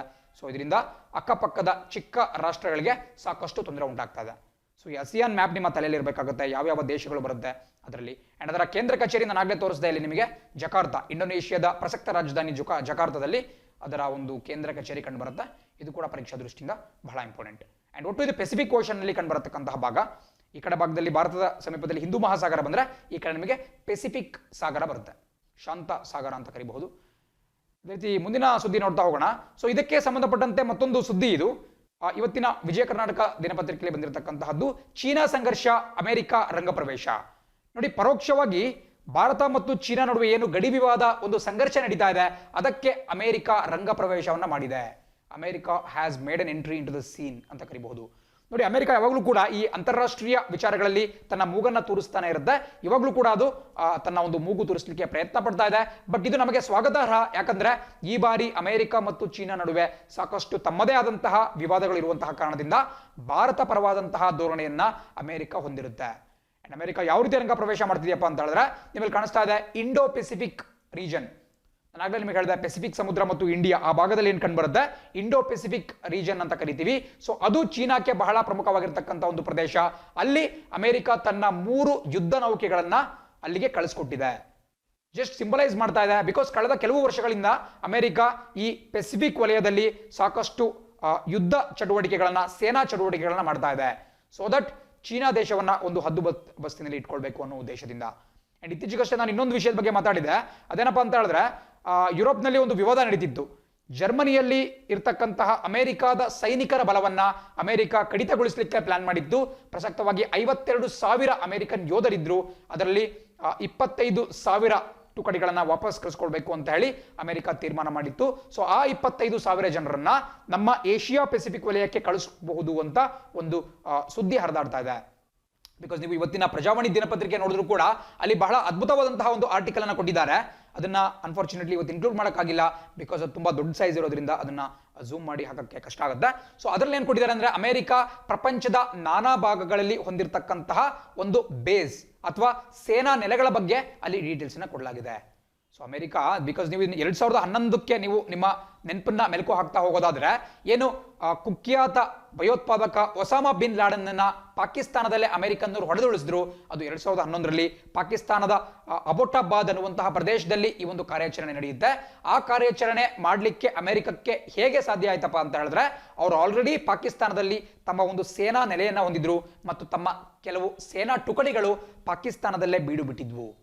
ಪ್ರಸಕ್ತವಾಗಿ ಕೂಡ ನೀವು ನೋಡೋದಾದ್ರೆ, ಅಫ್ಘಾನಿಸ್ತಾನದಲ್ಲಿ ಅಮೆರಿಕದ ಸೇನಾ ನೆಲೆ ಇದೆ, ಇರಾಕ್ನಲ್ಲಿದೆ, ಅದೇ ರೀತಿ ಬಹುತೇಕ ಯುರೋಪಿಯನ್ ದೇಶಗಳಲ್ಲಿ ಅಮೆರಿಕದ ಒಂದು ನೆಲೆ ಇದೆ. ಸೊ ಇದು ಬಹಳ ಪ್ರಮುಖವಾಗಿರ್ತಕ್ಕಂಥ ಒಂದು ವಿಚಾರ. ಸೊ ಅದೇ ರೀತಿ ನಮ್ಮ ಏಷ್ಯಾದಲ್ಲಿ ಜಪಾನ್ ಮತ್ತು ದಕ್ಷಿಣ ಕೊರಿಯಾ, ಸೌತ್ ಕೊರಿಯಾ ಇದೆ, ಇವೆರಡೂ ಕೂಡ ಅಮೆರಿಕದ ಮಿತ್ರ ರಾಷ್ಟ್ರಗಳು. ಸೊ ಆ ದೇಶಗಳಲ್ಲಿ ಅಮೆರಿಕದ ಸೇನಾ ನೆಲೆ ಇದೆ. ಸೊ ಆ ನೆಲೆಗೆ ಅವರು ಸೇನಾ ಪಡೆಗಳ ಒಂದು ಜಮಾವಣೆಯನ್ನ ಮಾಡುವಂತಹ ಒಂದು ಉದ್ದೇಶವನ್ನು ಕೂಡ ಹೊಂದಿದೆ. ಇದು ಚೀನಾಕ್ಕೆ ಒಂದು ಸಿಗ್ನಲ್ ಮಾಡ್ತಾ ಇರತಕ್ಕಂತಹದ್ದು. ಈ ರೀತಿ ಏನಾದರೂ ಅವರು ಕಾಲ್ ಕೆರ್ಕೊಂಡು ಜಗಳಕ್ಕೆ ಬಂದರು ಅಂತ ಹೇಳಿದ್ರೆ ಅಮೆರಿಕ ಸುಮ್ಮನಿರಲ್ಲ ಅಂತ ಹೇಳ್ತಾ ಇದ್ದಾರೆ. ಆದರೆ ಭಾರತ ಕೂಡ ತನ್ನ ಸ್ವಂತ ಬಲದ ಮೇಲೆ ಶಕ್ತಿಯನ್ನು ಹೊಂದಿದೆ ಇಂತಹ ಚೀನಾ ದೇಶದ ಉದ್ದಟತನವನ್ನ ನಿಯಂತ್ರಿಸುವಂತಹ ದೃಷ್ಟಿಯಿಂದ. ಅಂಡ್ ನಾನಾಗಲೇ ಸ್ವಲ್ಪ ಜರ್ಮನಿ ಬಗ್ಗೆ ಕೂಡ ಮಾತಾಡಿದೆ. ಆ ಇಶ್ಯೂಸ್ ಬಗ್ಗೆ ಕೂಡ ಹಿಂದಿನ ಕ್ಲಾಸ್ಗಳಲ್ಲಿ ನಾವು ಮಾತಾಡಿದ್ದೇವೆ. ಬೇಸಿಕಲಿ ಜರ್ಮನಿ ಈ ನ್ಯಾಟೋದ ಒಂದು ಭಾಗ ಆಗಿದೆ, ನಾರ್ತ್ ಅಟ್ಲಾಂಟಿಕ್ ಟ್ರೀಟಿ ಆರ್ಗನೈಸೇಷನ್. ನಾನು ಹಿಂದೆ ಕೂಡ ಅದರ ಬಗ್ಗೆ ಡಿಸ್ಕಸ್ ಮಾಡಿದ್ದೇನೆ. 1949ನೇ ಇಸ್ವಿಯಲ್ಲಿ ಈ ನ್ಯಾಟೋ ಅನ್ನುವಂತಹ ಒಂದು ಒಪ್ಪಂದಕ್ಕೆ ಸಹಿ ಹಾಕಲಾಗುತ್ತೆ. ಬಹುತೇಕ ಈ ಉತ್ತರ ಅಮೆರಿಕ ಮತ್ತು ಯುರೋಪಿಯನ್ ರಾಷ್ಟ್ರಗಳು ಈ ನ್ಯಾಟೋ ಅಲಿಯನ್ಸ್ ನಲ್ಲಿ ಒಂದು ಪಾಲುದಾರಿಕೆಯನ್ನು ಹೊಂದಿದ್ದಾವೆ. ಬೇಸಿಕಲಿ ಇದೊಂದು ಮಿಲಿಟರಿ ಅಲಿಯನ್ಸ್. ಅಂದ್ರೆ ಯಾವುದಾದ್ರೂ ಒಂದು ದೇಶ ಈ ನ್ಯಾಟೋ ಸದಸ್ಯ ರಾಷ್ಟ್ರಗಳ ಯಾವುದೇ ಒಂದು ಸದಸ್ಯನ ಮೇಲೆ ದಾಳಿಯನ್ನ ಮಾಡ್ತು ಅಥವಾ ಅಗ್ರೆಷನ್ ಅನ್ನ ತೋರಿಸ್ತು ಅಂತ ಹೇಳಿದ್ರೆ, ಇಡೀ ನ್ಯಾಟೋ ದೇಶ, ನ್ಯಾಟೋ ಒಕ್ಕೂಟ ಆ ಒಂದು ದೇಶದ ನೆರವಿಗೆ ಹೋಗುತ್ತೆ. ಫಾರ್ ಎಕ್ಸಾಂಪಲ್, ಬ್ರಿಟನ್ ನ್ಯಾಟೋದ ಒಂದು ಭಾಗ ಆಗಿದೆ ಅಂತ ತಿಳ್ಕೊಳ್ಳಿ. ಸೊ ಬ್ರಿಟನ್ ಮೇಲೆ ಯಾರಾದರೂ ಅಟ್ಯಾಕ್ ಮಾಡಿದ್ರು ಅಂತ ಹೇಳಿದ್ರೆ ಆ ಬ್ರಿಟನ್ನ ನೆರವಿಗೆ ಪ್ರತಿಯೊಂದು ರಾಷ್ಟ್ರಗಳು ಕೂಡ ಹೋಗ್ತವೆ. ಬಟ್ ನ್ಯಾಟೋದ ರೂಲ್ಸ್ ಏನಿರುತ್ತಪ್ಪ ಅಂತ ಹೇಳಿದ್ರೆ, ಪ್ರತಿಯೊಂದು ನ್ಯಾಟೋ ರಾಷ್ಟ್ರವೂ ಕೂಡ ತನ್ನ GDP, ಗ್ರಾಸ್ ಡೊಮೆಸ್ಟಿಕ್ ಪ್ರಾಡಕ್ಟ್ ಅಥವಾ ಒಟ್ಟು ಆಂತರಿಕ ಉತ್ಪನ್ನ ಏನಿದೆ ಅದರ 2% 2% ಅವರು ಡಿಫೆನ್ಸ್ ಬಜೆಟ್ಗೆ ಇಡಬೇಕು. ಅಂದ್ರೆ ರಕ್ಷಣಾ ಬಜೆಟ್ನಲ್ಲಿ ಇಡಬೇಕು ಅಂತ ಇದೆ. ಬಟ್ ಜರ್ಮನಿ ಅದನ್ನ ಪಾಲನೆ ಮಾಡ್ತಾ ಇಲ್ಲ. ಇದಕ್ಕೆ 2024 ಒಂದು ಟಾರ್ಗೆಟ್ ಅನ್ನು ಕೊಡಲಾಗಿದೆ. ಬಟ್ ಜರ್ಮನಿ ಫಾಲೋ ಮಾಡ್ತಾ ಇಲ್ಲದೆ ಇರೋ ಕಾರಣದಿಂದ ಜರ್ಮನಿಗೂ ಮತ್ತು ಅಮೆರಿಕಕ್ಕೂ ಸ್ವಲ್ಪ ಸಂಘರ್ಷ ನಡೀತಾ ಇದೆ. ಜಸ್ಟ್ ಗೊತ್ತಿರಬೇಕಾಗುತ್ತೆ. ಬಟ್ ನಿಮಗೆ ಇವತ್ತು ಪ್ರಮುಖವಾದಂತಹ ಪಾಯಿಂಟ್ ಏನಪ್ಪಾ ಅಂತ ಹೇಳಿದ್ರೆ, ಆಸಿಯಾನ್ ದೇಶಗಳು ಯಾವ ರೀತಿ ಚೀನಾ ವಿರುದ್ಧ ತಿರುಗಿ ಬಿದ್ದಿದ್ದಾವೆ ಮತ್ತು ಅಮೆರಿಕ ಯಾವ ರೀತಿ ರಂಗ ಪ್ರವೇಶವನ್ನ ಮಾಡ್ತಾ ಇದೆ. ಅದೇ ರೀತಿ ಇಲ್ಲಿ ನಿಮಗೆ ಮತ್ತೊಂದು ಮ್ಯಾಪ್ ಕಾಣಿಸ್ತಾ ಇದೆ. ನಾನಾಗಲೇ ಹೇಳಿದ ವಿವಾದಿತ ಪ್ರದೇಶವಾಗಿರತಕ್ಕಂತಹ ಸೌತ್ ಚೈನಾ ಸಿ ಅಥವಾ ದಕ್ಷಿಣ ಚೀನಾ ಸಮುದ್ರ, ಅಲ್ಲಿ ನಿಮಗೆ ಕಾಣಿಸ್ತಾ ಇದೆ ಚೀನಾ ಇದರ ಒಂದು ಸಮೀಪದಲ್ಲಿ ಕಂಡು ಬರುತ್ತೆ. ಅದೇ ರೀತಿ ವಿಯೆಟ್ನಾಂ ಕಂಡು ಬರುತ್ತೆ. ಈ ಭಾಗದಲ್ಲಿ ತೈವಾನ್ ಕಂಡು ಬಂದ್ರೆ ನಿಮಗೆ ಕೆಳಗಡೆ ಫಿಲಿಪೈನ್ಸ್ ಇರಬಹುದು, ಮಲೇಷಿಯಾ ಇರಬಹುದು, ಸಿಂಗಾಪುರ್ ಇರಬಹುದು, ಇಂತಹ ದೇಶಗಳು ಕಂಡು ಬರ್ತಾ ಹೋಗ್ತವೆ. ಬಹಳ ಪ್ರಮುಖವಾಗಿರ್ತಕ್ಕಂಥ ಒಂದು ವಿಚಾರ. ಅದರ ಎಸ್ಪೆಷಲಿ ಈ ಪ್ಯಾರಸೆಲ್ ಅಂತಕ್ಕಂತಹ ಒಂದು ದ್ವೀಪ ಏನಿದೆ, ಇದನ್ನ ಇಂಗ್ಲಿಷ್ನಲ್ಲಿ ಅಂದ್ರೆ ಅಂತಾರಾಷ್ಟ್ರೀಯ ಮಾಧ್ಯಮಗಳು ಉಡಿ ಐಲ್ಯಾಂಡ್ಸ್ ಅಂತ ಕರೀತವೆ, ಉಡಿ ದ್ವೀಪ ಅಂತ ಕರೀತವೆ. ಬಟ್ ಅಲ್ಲಿ ಲೋಕಲ್ ಆಗಿ ಪ್ಯಾರಸೆಲ್ ಅಂತ ಒಂದು ಹೆಸರನ್ನ ಕೊಡಲಾಗಿದೆ. ಬಟ್ ಈ ಒಂದು ದ್ವೀಪದ ಮೇಲೆ ಚೀನಾ ಹಕ್ಕನ್ನ ಪ್ರತಿಪಾದನೆ ಮಾಡುತ್ತೆ. ಅದೇ ರೀತಿ ತೈವಾನ್ ಹಕ್ಕನ್ನ ಪ್ರತಿಪಾದನೆ ಮಾಡುತ್ತೆ. ಅಂಡ್ ಮೂರನೇ ರಾಷ್ಟ್ರವಾಗಿ ವಿಯೆಟ್ನಾಂ ಕೂಡ ಈ ಪ್ಯಾರಸೆಲ್ ದ್ವೀಪದ ಮೇಲೆ ತನ್ನ ಹಕ್ಕನ್ನ ಪ್ರತಿಪಾದನೆ ಮಾಡುತ್ತೆ. ಸೊ ಹೀಗೆ ಪ್ಯಾರಸೆಲ್ ಮಾತ್ರವಲ್ಲ, ಅಲ್ಲಿ ಬೇರೆ ಬೇರೆ ಚಿಕ್ಕ ಪುಟ್ಟ ದ್ವೀಪಗಳಿದ್ದಾವೆ. ಅವುಗಳ ಮೇಲೆ 2-3ಕ್ಕಿಂತ ಹೆಚ್ಚಿನ ದೇಶಗಳು ಕೂಡ ಕ್ಲೇಮ್ ಅನ್ನ ಹೊಂದಿದ್ದಾವೆ. ಸೊ ಹಾಗಾಗಿ ಸಾಕಷ್ಟು ವಿವಾದಿತ ಒಂದು ಪ್ರದೇಶ. ಅಲ್ಲಿ ಈಗ ಅಮೆರಿಕ ತನ್ನ ಚಟುವಟಿಕೆಗಳನ್ನ ಜಾಸ್ತಿ ಮಾಡಿದೆ. ಸೊ ದಟ್ ಅಮೆರಿಕಾದ ಅಲ್ಲಿರ್ತಕ್ಕಂತಹ ಮಿತ್ರ ರಾಷ್ಟ್ರಗಳಿಗೆ ಒಂದು ಧೈರ್ಯವನ್ನ ತುಂಬುವಂತಹ ಉದ್ದೇಶದಿಂದ ಅಮೆರಿಕನ್ ನೌಕೆಗಳು ಅಲ್ಲಿ ಸಾಕಷ್ಟು ಓಡಾಟವನ್ನು ನಡೆಸ್ತಾ ಇದ್ದಾವೆ. ಸೊ ಈ ಒಂದು ಸೌತ್ ಚೀನಾ ಸಿ ನಿಮಗೆ ಗೊತ್ತಿರಬೇಕಾಗುತ್ತೆ. ಅಂಡ್ ಭಾರತ ಈ ಭಾಗದಲ್ಲಿ ಬರುತ್ತೆ. ಭಾರತ ಈ ಒಂದು ವಿವಾದದಿಂದ ಬಹಳ ದೂರನೇ ಉಳ್ಕೊಂಡಿದೆ. ಅದೇ ರೀತಿ ಮುಂದಿನ ಸುದ್ದಿ ನೋಡ್ತಾ ಹೋಗೋಣ. ಸುದ್ದಿ ಹೇಳುತ್ತೆ ಸೈನ್ಸ್ ವರ್ಸಸ್ ನಾನ್ಸೆನ್ಸ್. ಇವತ್ತಿನ ಹಿಂದೂ ದಿನಪತ್ರಿಕೆಯಲ್ಲಿ ಬಂದಿರತಕ್ಕಂತಹ ಒಂದು ಎಡಿಟೋರಿಯಲ್ ಸಂಪಾದಕೀಯ. ಇದರಲ್ಲಿ ಇತ್ತೀಚೆಗಷ್ಟೇ ನಾವೊಂದು ವಿವಾದವನ್ನು ಗಮನಿಸಿದ್ವಿ. ನಮ್ಮ ಭಾರತದ ಪ್ರಖ್ಯಾತ FMCG ಬ್ರ್ಯಾಂಡ್ ಆಗಿರ್ತಕ್ಕಂತಹ ಪತಂಜಲಿ ಆಯುರ್ವೇದ್. ಸೊ ಈ ಪತಂಜಲಿ ಆಯುರ್ವೇದ್ ಒಂದು ಎಡವಟ್ ಮಾಡ್ಕೊಂಡಿದೆ. ನಮಗೆ ಬಾಬಾ ರಾಮದೇವ್ ಗೊತ್ತು, ಒಬ್ಬ ಪ್ರಖ್ಯಾತ ಯೋಗ ಗುರು. ಸೊ ಅವರ ಒಂದು ಕನಸಾಗಿರ್ತಕ್ಕಂತಹ ಪತಂಜಲಿ ಆಯುರ್ವೇದ್ ಕಂಪನಿ ಒಂದು ಎಡವಟ್ಟನ್ನ ಮಾಡ್ಕೊಂಡಿದೆ. ಅದೇನಪ್ಪಾ ಅಂತ ಹೇಳಿದ್ರೆ, ತಾವು ಆಯುರ್ವೇದ ಮೂಲದಿಂದ ಗಿಡಮೂಲಿಕೆಗಳಿಂದ ತಯಾರಿಸಿರ್ತಕ್ಕಂತಹ ಒಂದು ಔಷಧಿ ಕೊರೋನಾ ವೈರಸ್ ಅನ್ನ ಗುಣಪಡಿಸುತ್ತೆ. ಅಂಡ್ ಇದನ್ನ ಕ್ಲಿನಿಕಲ್ ಟ್ರಯಲ್ ಅಥವಾ ಈ ಆಸ್ಪತ್ರೆಗಳಲ್ಲಿ ಒಂದು ಅಧ್ಯಯನವನ್ನ ಮಾಡಿದ್ದೇವೆ, ಅದರ ಮೂಲಕ ಇದು ರುಜುವಾತಾಗಿದೆ ಅಂತ ಹೇಳಿ ಒಂದು ಸುಳ್ಳು ಕ್ಲೇಮ್ ಅನ್ನ ಮಾಡಿದ್ರು. ನಿಮಗೆ ಕಾಣಿಸ್ತಾ ಇದೆ, ಅವರು ತಯಾರಿಸ್ತಕ್ಕಂತಹ ಒಂದು ಔಷಧಿಗೆ ಕೊರೋನಿಲ್ ಅಂತ ಹೆಸರನ್ನ ಇಟ್ಬಿಟ್ಟು ಇದು ಕೊರೋನಾ ವೈರಸ್ ವಿರುದ್ಧ ಹೋರಾಡುವಂತಹ ಕಿಟ್ ಅಂತ ಹೇಳಿ ಮಾರಾಟ ಮಾಡುವಂತಹ ಒಂದು ಪ್ರಕರಣ ಬೆಳಕಿಗೆ ಬಂದಿತ್ತು. ಬಟ್ ಇದಕ್ಕೆ ಕೇಂದ್ರ ಸರ್ಕಾರ ತೀವ್ರವಾದಂತಹ ವಿರೋಧವನ್ನು ವ್ಯಕ್ತಪಡಿಸಿತು. ಬಿಕಾಸ್ ಈ ಕೊರೋನಿಲ್ ಅನ್ನುವಂತಹ ಔಷಧಿಯನ್ನ ತಯಾರು ಮಾಡುವಂತಹ ಸಂದರ್ಭದಲ್ಲಿ ಯಾವುದೇ ರೀತಿಯಾದಂತಹ ಪ್ರೊಸೆಸ್ ಅನ್ನ ಫಾಲೋ ಮಾಡಿಲ್ಲ. ಅದಕ್ಕೆ ಸರ್ಕಾರದ ಅನುಮತಿಯನ್ನು ಪಡೆಯಲಾಗಿಲ್ಲ. ಮತ್ತೆ ಯಾವ ರೀತಿ ಈ ಔಷಧಿಗಳಿಗೆ ಅಥವಾ ಡ್ರಗ್ಸ್ಗಳಿಗೆ ಯಾವ ರೀತಿ ಸರ್ಕಾರದ ಬೇರೆ ಬೇರೆ ಹಂತದ ಅನುಮತಿಗಳು ಬೇಕಾಗುತ್ತೆ, ಆ ಅನುಮತಿ ಯಾವುದನ್ನೂ ಕೂಡ ಪಡೆದಲೇನೆ ನಿಯಮಾವಳಿಗಳನ್ನ ಗಾಳಿಗೆ ತೂರ್ಬಿಟ್ಟು ಈ ಕೊರೋನಿಲನ್ನ ಮಾರ್ಕೆಟ್ಗೆ ಅವರು ರಿಲೀಸ್ ಮಾಡಿದ್ರು. ಸೊ ಯಾವುದೇ ಒಂದು ತಳಹದಿ ಇಲ್ಲದೇನೆ ಕೊರೋನಾ ವೈರಸ್ ಗುಣಪಡಿಸ್ತೀವಿ ಅಂತ ಅವ್ರು ಕ್ಲೇಮ್ ಮಾಡಿದ್ದು ಒಂದು ಅಪರಾಧ ಆಗಿರುತ್ತೆ. ಸೊ ಹಾಗಾಗಿ ಇವತ್ತಿನ ಒಂದು ಸುದ್ದಿಯಲ್ಲಿ ಸೈನ್ಸ್ ವರ್ಸಸ್ ನಾನ್ಸೆನ್ಸ್ ಅಂತ ಒಂದು ಸುದ್ದಿಯನ್ನು, ಒಂದು ಘಟನೆಯನ್ನು ಅವರು ವಿವರಣೆ ಮಾಡ್ತಿದ್ದಾರೆ. ಇದು ಬಹಳ ಪ್ರಮುಖವಾಗಿರುತ್ತೆ. ಬಿಕಾಸ್ ನೋಡಿ, ಆಯುರ್ವೇದ ಅಂತಕ್ಕಂತಹದ್ದು ನಮ್ಮ ಭಾರತೀಯ ಒಂದು ಪರಂಪರಾಗತ ಚಿಕಿತ್ಸಾ ವಿಧಾನ. ಇದನ್ನ ನಾವು ಯಾರೂ ಕೂಡ ಅಲ್ಲಗಳಿಬಾರ್ದು. ಆಕ್ಚುಲಿ ಆಯುರ್ವೇದ ಅಂತಕ್ಕಂತಹದ್ದು ಕ್ಲಿನಿಕಲಿ ಕೂಡ ಪ್ರೂವ್ ಆಗಿದೆ. ಬಟ್ ಯಾವುದೇ ಆಯುರ್ವೇದಿಕ್ ಮೆಡಿಸಿನ್ ಆಗಿರಲಿ, ಅದು ಈ ಒಂದು ನಿಯಮಾವಳಿಗಳ ಮೂಲಕವೇ ಬರಬೇಕು. ಸುಮ್ಮನೆ ಅದನ್ನ ಮಾಡಬಾರ್ದು. ಅದರಿಂದ ಈ ಆಯುರ್ವೇದದ ವ್ಯಾಲ್ಯೂ ಜೊತೆಗೆ ಆ ಒಂದು ಕಂಪನಿ, ಪತಂಜಲಿ ಕಂಪನಿಯ ಒಂದು ಪ್ರತಿಷ್ಠೆ ಕೂಡ ಡೌನ್ ಆಗ್ತಾ ಹೋಗುತ್ತೆ. ಸೊ ಅದು ನಮಗೆ ಗೊತ್ತಿರಬೇಕಾಗುತ್ತೆ. ಯೂಶುವಲಿ ಇಂಥ ನೆಗೆಟಿವ್ ನ್ಯೂಸ್ ಅನ್ನ ಪರೀಕ್ಷೆಯಲ್ಲಿ ಕೇಳಲ್ಲ. ಬಟ್ ಆದ್ರೂ ಕೂಡ ಪತಂಜಲಿ ಅಭಿವೃದ್ಧಿಪಡಿಸಿರ್ತಕ್ಕಂತಹ ಈ ಒಂದು ಔಷಧಿಯ ಹೆಸರು ನಿಮಗೆ ಗೊತ್ತಿರಬೇಕಾಗುತ್ತೆ. ಅದನ್ನ ಕೊರೋನಿಲ್ ಅಂತ ಕರೀತಾರೆ. ಅದೇ ರೀತಿ ಮುಂದಿನ ಸುದ್ದಿ ನೋಡ್ತಾ ಹೋಗೋಣ. Trump administration asks top court to axe Obamacare. ನೋಡಿ, ಟ್ರಂಪ್ ಮತ್ತೊಂದು ಸುದ್ದಿಯಲ್ಲಿದ್ದಾರೆ, ಮತ್ತೊಂದು ವಿಚಾರದಿಂದ. ಅದೇನಪ್ಪಾ ಅಂತ ಹೇಳಿದ್ರೆ, ಅಮೆರಿಕದ ಕೋರ್ಟ್ನಲ್ಲಿ ಟ್ರಂಪ್ ನೇತೃತ್ವದ ಅಮೆರಿಕನ್ ಸರ್ಕಾರ ಒಂದು ದಾವೆಯನ್ನ ಹೂಡಿದೆ. ಯಾಕಪ್ಪ ಅಂತ ಹೇಳಿದ್ರೆ, 2010ನೇ ಇಸ್ವಿ 2010ನಲ್ಲಿ ಅಮೆರಿಕ ದೇಶಾದ್ಯಂತ ಜಾರಿಗೆ ಬಂದಂತಹ ಒಬಾಮಾ ಕೇರ್ ಅನ್ನುವಂತಹ ಯೋಜನೆಯನ್ನ ಹಿಂಪಡಿಬೇಕು ಮತ್ತು ತತ್ಕ್ಷಣಕ್ಕೆ ಸ್ಥಗಿತಗೊಳಿಸಬೇಕು ಅಂತ ಹೇಳಿ ಡೊನಾಲ್ಡ್ ಟ್ರಂಪ್ ಅವರು ಒಂದು ಕೋರ್ಟ್ನಲ್ಲಿ ಮೊಕದ್ದಮೆಯನ್ನ ಅವರ ಸರ್ಕಾರ ಹೂಡಿದೆ. ಇದು ಬಹಳ ಪ್ರಮುಖವಾಗಿರ್ತಕ್ಕಂಥ ಒಂದು ವಿಚಾರ. ಬಿಕಾಸ್ 2010 ಅಂತ ಹೇಳಿದ್ರೆ ಆ ಸಮಯದಲ್ಲಿ ಡೆಮಾಕ್ರೆಟಿಕ್ ಪಕ್ಷದ ಬರಾಕ್ ಒಬಾಮಾ ಅವರು ಅಮೆರಿಕಾದ ಅಧ್ಯಕ್ಷರಾಗಿದ್ರು. ಇವರು ಡೆಮಾಕ್ರೆಟಿಕ್ ಪಕ್ಷದವರಾಗಿದ್ದಾರೆ. ಅಂಡ್ ನಿಮಗೆ ಇಲ್ಲಿ ಕಾಣಿಸಿರ್ತಕ್ಕಂತಹ ಡೊನಾಲ್ಡ್ ಟ್ರಂಪ್ ಅವರು ರಿಪಬ್ಲಿಕನ್ ಪಕ್ಷದ ಒಬ್ಬ ಮುಖಂಡ ಆಗಿದ್ದಾರೆ.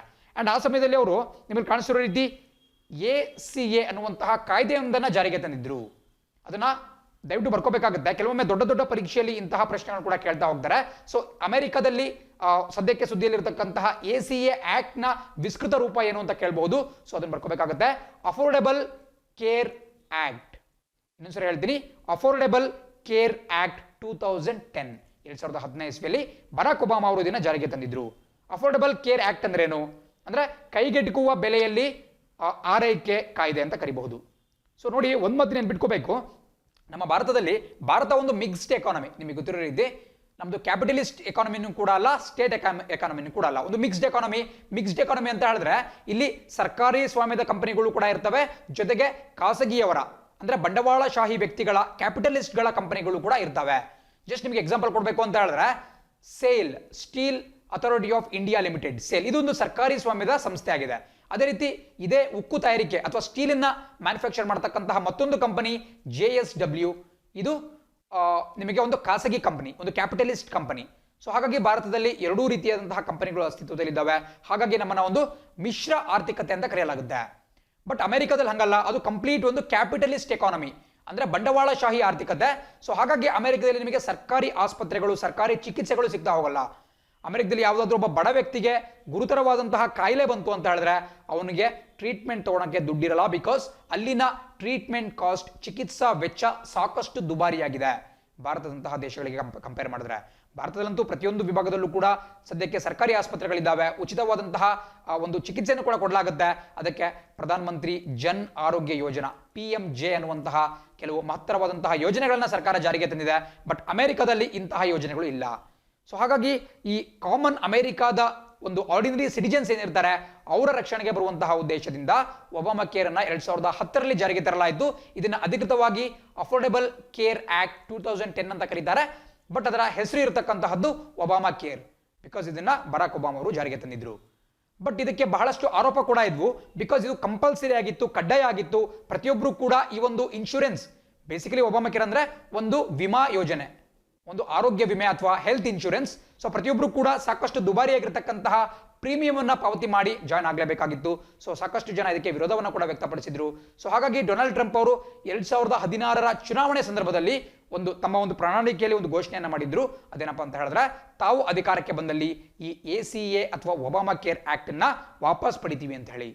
ಸೊ ಆ ದೃಷ್ಟಿಯಿಂದ ಅವರು ಕೋರ್ಟ್ನಲ್ಲಿ ದಾವೆ ಹೂಡಿದ್ದಾರೆ. ಸೊ ಖಂಡಿತ ಪರೀಕ್ಷೆಯಲ್ಲಿ ಪ್ರಶ್ನೆ ಆಗಬಹುದು, ಒಬಾಮಾ ಕೇರ್ ಅಂದ್ರೇನು, ACA ಅಂದ್ರೇನು, ಅದು ಯಾವ ವಿಚಾರಕ್ಕೆ ಸಂಬಂಧಪಟ್ಟಿದೆ? ಸೊ ಅದು ಆರೋಗ್ಯ ವಿಮೆಯ ವಿಚಾರಕ್ಕೆ ಸಂಬಂಧಪಟ್ಟಿದ್ದೆ. ಅಮೆರಿಕದಲ್ಲಿ ಇರತಕ್ಕಂತಹ ಸಾಮಾನ್ಯ ಪ್ರಜೆಗಳಿಗೆ ಈ ಆರೋಗ್ಯ ಚಿಕಿತ್ಸಾ ವೆಚ್ಚಗಳು ದುಬಾರಿ ಆಗಬಾರ್ದು, ಅವರು ಕೂಡ ಚಿಕಿತ್ಸೆಯನ್ನು ಪಡೆಯುವಂತಾಗಬೇಕು ಅನ್ನೋ ದೃಷ್ಟಿಯಿಂದ ಅಮೆರಿಕ ಮಾಡಿರ್ತಕ್ಕಂತಹದ್ದು. ನೀವು ಕೂಡ ಗಮನಿಸಿರ್ಬೋದು, ಸಾಕಷ್ಟು ಪಾಶ್ಚಿಮಾತ್ಯ ದೇಶಗಳಿಂದ ಈ ಹೆಲ್ತ್ ಟೂರಿಸಂ ಅಂತ ಹೇಳಿ ಭಾರತಕ್ಕೆ ಬರ್ತಾರೆ. ಈ ಒಂದು ಆರೋಗ್ಯ ಒಂದು ಪ್ರವಾಸೋದ್ಯಮ ಅಂತ ಕೂಡ ಈಗ ಕಾನ್ಸೆಪ್ಟ್ ನಡೀತಾ ಇದೆ. ಭಾರತದಲ್ಲಿರ್ತಕ್ಕಂತಹ ಆಸ್ಪತ್ರೆಗಳು ಬಹಳ ಕಡಿಮೆ ಬೆಲೆಯಲ್ಲಿ ಉತ್ಕೃಷ್ಟ ಗುಣಮಟ್ಟದ ಚಿಕಿತ್ಸೆಯನ್ನು ನೀಡ್ತಾರೆ. ಸೊ ಹಾಗಾಗಿ ಫಾರಿನ್ ಕಂಟ್ರೀಸ್ ಇಂದ ಇಂಡಿಯಾಕ್ಕೆ ಬರುವಂತಹ, ಸ್ಪೆಷಲಿ ಕೇರಳ ರಾಜ್ಯಕ್ಕೆ ಬರತಕ್ಕಂತಹ ಒಂದು ಪ್ರಕ್ರಿಯೆ ಕೂಡ ಸಾಕಷ್ಟು ದಿನಗಳಿಂದ ನಡೀತಾನೆ ಇದೆ. ಅದೇ ರೀತಿ ಮುಂದಿನ ಸುದ್ದಿ ನೋಡ್ತಾ ಹೋಗೋಣ. ಸುದ್ದಿ ಹೇಳುತ್ತೆ UN 75 ಡಿಕ್ಲರೇಷನ್ ಡಿಲೈಡ್. ನೋಡಿ, ನೆನ್ನೆ ಮತ್ತೊಂದು ವಿಚಾರ ಗೊತ್ತಿರ್ಬೇಕು ನಿಮಗೆ. ಪ್ರಸಕ್ತವಾಗಿ 1945ನೇ ಇಸ್ವಿಯಲ್ಲಿ ಏನು ಯುನೈಟೆಡ್ ನೇಷನ್ಸ್ ಅಥವಾ ವಿಶ್ವಸಂಸ್ಥೆ ಒಂದು ಸ್ಥಾಪನೆಯಾಯಿತು, ಅದರ 75ನೇ ವರ್ಷಾಚರಣೆ ಅಥವಾ ವಾರ್ಷಿಕೋತ್ಸವ, 75th anniversary of United States. So ಈ UN 75 ಡಿಕ್ಲರೇಷನ್ ಅಂತ ಒಂದು ಹೇಳಿಕೆಯನ್ನ, ಜಂಟಿ ಹೇಳಿಕೆಯನ್ನ ಬಿಡುಗಡೆ ಮಾಡಬೇಕಾಗಿತ್ತು. ಅದಕ್ಕೆ ಸಂಬಂಧಪಟ್ಟಂತೆ ಒಂದು ಸಭೆ ಕೂಡ ನಡೀತಾ ಇತ್ತು. ಬಟ್ ಅಲ್ಲಿ ಯಾವುದೇ ಒಂದು ಒಮ್ಮತಕ್ಕೆ ಬರಲು ಸಾಧ್ಯವಾಗಿಲ್ಲ. ಬಿಕಾಸ್ ಈ UN 75 ಡಿಕ್ಲರೇಷನ್ ಏನಿದೆ, ಈ ಒಂದು ಹೇಳಿಕೆ ಏನಿದೆ, ಅದರಲ್ಲಿ ಬಳಸಲಾಗಿರ್ತಕ್ಕಂತಹ ಕೆಲವೊಂದು ಪದಗಳ ವಿರುದ್ಧ ನಮ್ಮ ಪ್ರಪಂಚದ 6 ಪ್ರಮುಖ ದೇಶಗಳು ಒಂದು ವಿರೋಧವನ್ನು ವ್ಯಕ್ತಪಡಿಸಿದ್ವು. ಇವ್ಯಾವ 6 ದೇಶಗಳು ಅಂತ ನಿಮಗೆ ಬಹಳ ಇಂಪಾರ್ಟೆಂಟ್ ಆಗುತ್ತೆ. ಎಕ್ಸಾಂಪಲ್ ಏನು ಕೇಳಲ್ಲ, ಬಟ್ ನಿಮಗೆ ಜಸ್ಟ್ ಗೊತ್ತಿರಬೇಕಾಗುತ್ತೆ. ನಿಮಗೆ ಕಾಣಿಸ್ತಾ ಇರತಕ್ಕಂತಹ United States of America, UK, Australia, New Zealand, Canada ಮತ್ತು ನಮ್ಮ ಭಾರತ ದೇಶ. ಸೊ ಈ ದೇಶಗಳು ಅಲ್ಲಿ ಯೂಸ್ ಮಾಡಿರ್ತಕ್ಕಂತಹ ಕೆಲವು ಶಬ್ದಗಳಿಗೆ ವಿರೋಧವನ್ನು ವ್ಯಕ್ತಪಡಿಸಿದ್ದಾರೆ. ಬಿಕಾಸ್ ನಿಮಗೆ ಇಲ್ಲಿ ನೋಡ್ತಾ ಕಾಣಿಸ್ತಾ ಇರಬಹುದು, ಇಲ್ಲಿ ಪ್ರಮುಖವಾದಂತಹ ಒಂದು ಶಬ್ದ shared vision of common future. ಅದೇನು ನಿಮಗೆ ಎಕ್ಸಾಂಪಲ್ ಕೇಳಲ್ಲ, ಬಟ್ ನಿಮಗೆ ಜಸ್ಟ್ ಗೊತ್ತಿರಬೇಕಾಗುತ್ತೆ. Shared vision for common future ಅಂತಕ್ಕಂತಹ ಒಂದು ಶಬ್ದವನ್ನ ಅಥವಾ ಒಂದು ಸೆಂಟೆನ್ಸ್ ನಲ್ಲಿ ಬಳಕೆ ಮಾಡಲಾಗಿತ್ತು. ಬಟ್ ನೀವು ಒಂದ್ ಮಾತನ್ನು ನೆನ್ಪಿಟ್ಕೋಬೇಕು, ಈ ಶೇರ್ಡ್ ವಿಷನ್ ಇಂತಹ ಶಬ್ದಗಳನ್ನ ಯಾವಾಗಲೂ ಕೂಡ ಚೀನಾ ದೇಶದ ಕಮ್ಯುನಿಸ್ಟ್ ಪಾರ್ಟಿ ಯೂಸ್ ಮಾಡ್ತಾ ಇರುತ್ತೆ. ನಿಮಗೆ ಕಾಣಿಸ್ತಾ ಇದೆ CPC, Chinese communist party of China, ಅಲ್ಲಿನ ಆಡಳಿತಾರೂಢ ಕಮ್ಯುನಿಸ್ಟ್ ಪಕ್ಷ ಏನಿದೆ ಅವರು, ಅಂಡ್ ವಿಶೇಷವಾಗಿ ಚೀನಾದ ಪ್ರಸಕ್ತ ಅಧ್ಯಕ್ಷ ಶಿ ಜಿನ್ಪಿಂಗ್ ಅವರು ಈ ಕಾಮನ್ ಫ್ಯೂಚರ್, ಶೇರ್ಡ್ ವಿಷನ್ ಮುಂತಾದಂತಹ ಶಬ್ದಗಳನ್ನ ಬಳಕೆ ಮಾಡ್ತಿರ್ತಾರೆ. ಸೊ ಹಾಗಾಗಿ ಚೀನಾದಿಂದ ಪ್ರೇರಿತವಾದಂತಹ ಈ ಒಂದು ಶಬ್ದ ಬಳಕೆಯನ್ನ ವಿರೋಧಿಸ್ಬಿಟ್ಟು ಈ 6 ರಾಷ್ಟ್ರಗಳು ಒಂದು ವಿರೋಧವನ್ನು ವ್ಯಕ್ತಪಡಿಸಿದ್ವು. ಸೊ ಹಾಗಾಗಿ ಅಲ್ಲಿ ಈ UN 75 ಡಿಕ್ಲರೇಷನ್, ಈ ಒಂದು ಹೇಳಿಕೆ, ಆ ಒಂದು ರೆಸಲ್ಯೂಷನ್ ಅಲ್ಲಿ ಪಾಸ್ ಆಗಕ್ಕೆ ಸಾಧ್ಯವಾಗಿಲ್ಲ. ಆ ಒಂದು ನಿರ್ಣಯ ಅಲ್ಲಿ ಪಾಸ್ ಆಗಿಲ್ಲ. ಇದು ಬಹಳ ಪ್ರಮುಖ. ಬಿಕಾಸ್ UN ಅಲ್ಲಿ ಯಾವ ರೀತಿ ಮಾಡ್ತಾರಪ್ಪ ಅಂತ ಹೇಳಿದ್ರೆ ಒಂದು ಸೈಲೆನ್ಸ್ ಪೀರಿಯಡ್ ಅಂತ ಇರುತ್ತೆ. ನೀವು ನಮ್ಮ ಕರ್ನಾಟಕದ ವಿಧಾನಸಭೆ ಇರಬಹುದು ಅಥವಾ ಭಾರತೀಯ ಸಂಸತ್ ಇರಬಹುದು, ಅಲ್ಲಿ ಯಾವ ರೀತಿ ವೋಟಿಂಗ್ ಮಾಡ್ತಾರೆ, ಯಾವುದಾದ್ರೂ ಒಂದು ನಿರ್ಣಯ ಇರಬಹುದು, ಕಾನೂನು ಇರಬಹುದು ಅಥವಾ ಒಂದು ಕಾಯ್ದೆ ಇರಬಹುದು, ಅದನ್ನು ಯಾವ ರೀತಿ ಪಾಸ್ ಮಾಡ್ತಾರಪ್ಪ ಅಂತ ಹೇಳಿದ್ರೆ ಧ್ವನಿ ಮತದ ಮೂಲಕ, ಯೂಶುವಲ್ ಆಗಿ ವಾಯ್ಸ್ ವೋಟಿಂಗ್ ಮೂಲಕ ಅದನ್ನ ಪಾಸ್ ಮಾಡಲಾಗುತ್ತೆ. ಸ್ವಲ್ಪ ಸಂದಿಗ್ಧ ಪರಿಸ್ಥಿತಿ ಇತ್ತು ಅಂತ ಹೇಳಿದ್ರೆ ಹೆಡ್ ಕೌಂಟ್ ಮಾಡೋದ್ರ ಮೂಲಕ ಕೂಡ ಮಾಡ್ತಾ ಹೋಗ್ಲಾಗುತ್ತೆ. ಬಟ್ UN ಅಲ್ಲಿ, ವಿಶ್ವಸಂಸ್ಥೆಯಲ್ಲಿ ಸೈಲೆನ್ಸ್ ಪೀರಿಯಡ್ ಅಂತ ಇರುತ್ತೆ. ಇಂತಿಷ್ಟು ಗಂಟೆಗಳ ಕಾಲ ಯಾರೂ ಕೂಡ ಈ ಒಂದು ಪ್ರಪೋಸ್ಡ್ ಕಾಯ್ದೆ ಏನಿದೆ ಅಥವಾ ಒಂದು ಹೇಳಿಕೆ ಏನಿದೆ ಅದರ ವಿರುದ್ಧ ಮಾತಾಡಲಿಲ್ಲ, ಸೈಲೆಂಟ್ ಆಗಿದ್ರು ಅಂತ ಹೇಳಿದ್ರೆ ಈ ಕಾಯ್ದೆ ಪಾಸ್ ಆಗಿದೆ ಅಂತ ತಿಳ್ಕೊಳ್ಳಲಾಗುತ್ತೆ. ಸೊ ಅದನ್ನ ಸೈಲೆನ್ಸ್ ಪೀರಿಯಡ್ ಅಂತ ಕರೆಯಲಾಗುತ್ತೆ. ಬಟ್ ಈ ಸೈಲೆನ್ಸ್ ಪೀರಿಯಡ್ನ ಅವಧಿಯಲ್ಲಿ ಈ ಕೆಲವು ರಾಷ್ಟ್ರಗಳು ವಿರೋಧವನ್ನು ವ್ಯಕ್ತಪಡಿಸಿದ್ವು. ಹಾಗಾಗಿ UN 75 ಡಿಕ್ಲರೇಷನ್ನ ಮುಂದೂಡಲಾಗಿದೆ. ಸೊ ಆ ಒಂದು ಶಬ್ದ ಬಳಕೆಯನ್ನು ಚೇಂಜ್ ಮಾಡ್ಕೊಂಡ್ಬಿಟ್ಟು ಇದನ್ನ ಇಂಪ್ಲಿಮೆಂಟ್ ಮಾಡುವಂತಹ ಸಾಧ್ಯತೆ ಕೂಡ ಇದೆ. ಅದು ಕೂಡ ಬಹಳ ಪ್ರಮುಖವಾಗಿರುತ್ತೆ. ಅಂಡ್ ಇಲ್ಲಿ ನಿಮಗೆ ತಿಜಾನಿ ಮೊಹಮ್ಮದ್ ಬಂದೆ ಅಂತಕ್ಕಂತಹ ಒಬ್ಬ ವ್ಯಕ್ತಿಯ ಹೆಸರು ಕಾಣ್ತಾ ಇದೆ. ಪ್ರಸಕ್ತವಾಗಿ UNGA, ಯುನೈಟೆಡ್ ನೇಷನ್ಸ್ ಜನರಲ್ ಅಸೆಂಬ್ಲಿಯ ಅಧ್ಯಕ್ಷ ಯಾರು ಅಂತ ಹೇಳಿದ್ರೆ ನಿಮ್ಮಲ್ಲಿ ಕಾಣಿಸ್ಕೊಳ್ತಿರೋ ರೀತಿ ತಿಜಾನಿ ಮೊಹಮ್ಮದ್ ಬಂದೆ ಅವರು.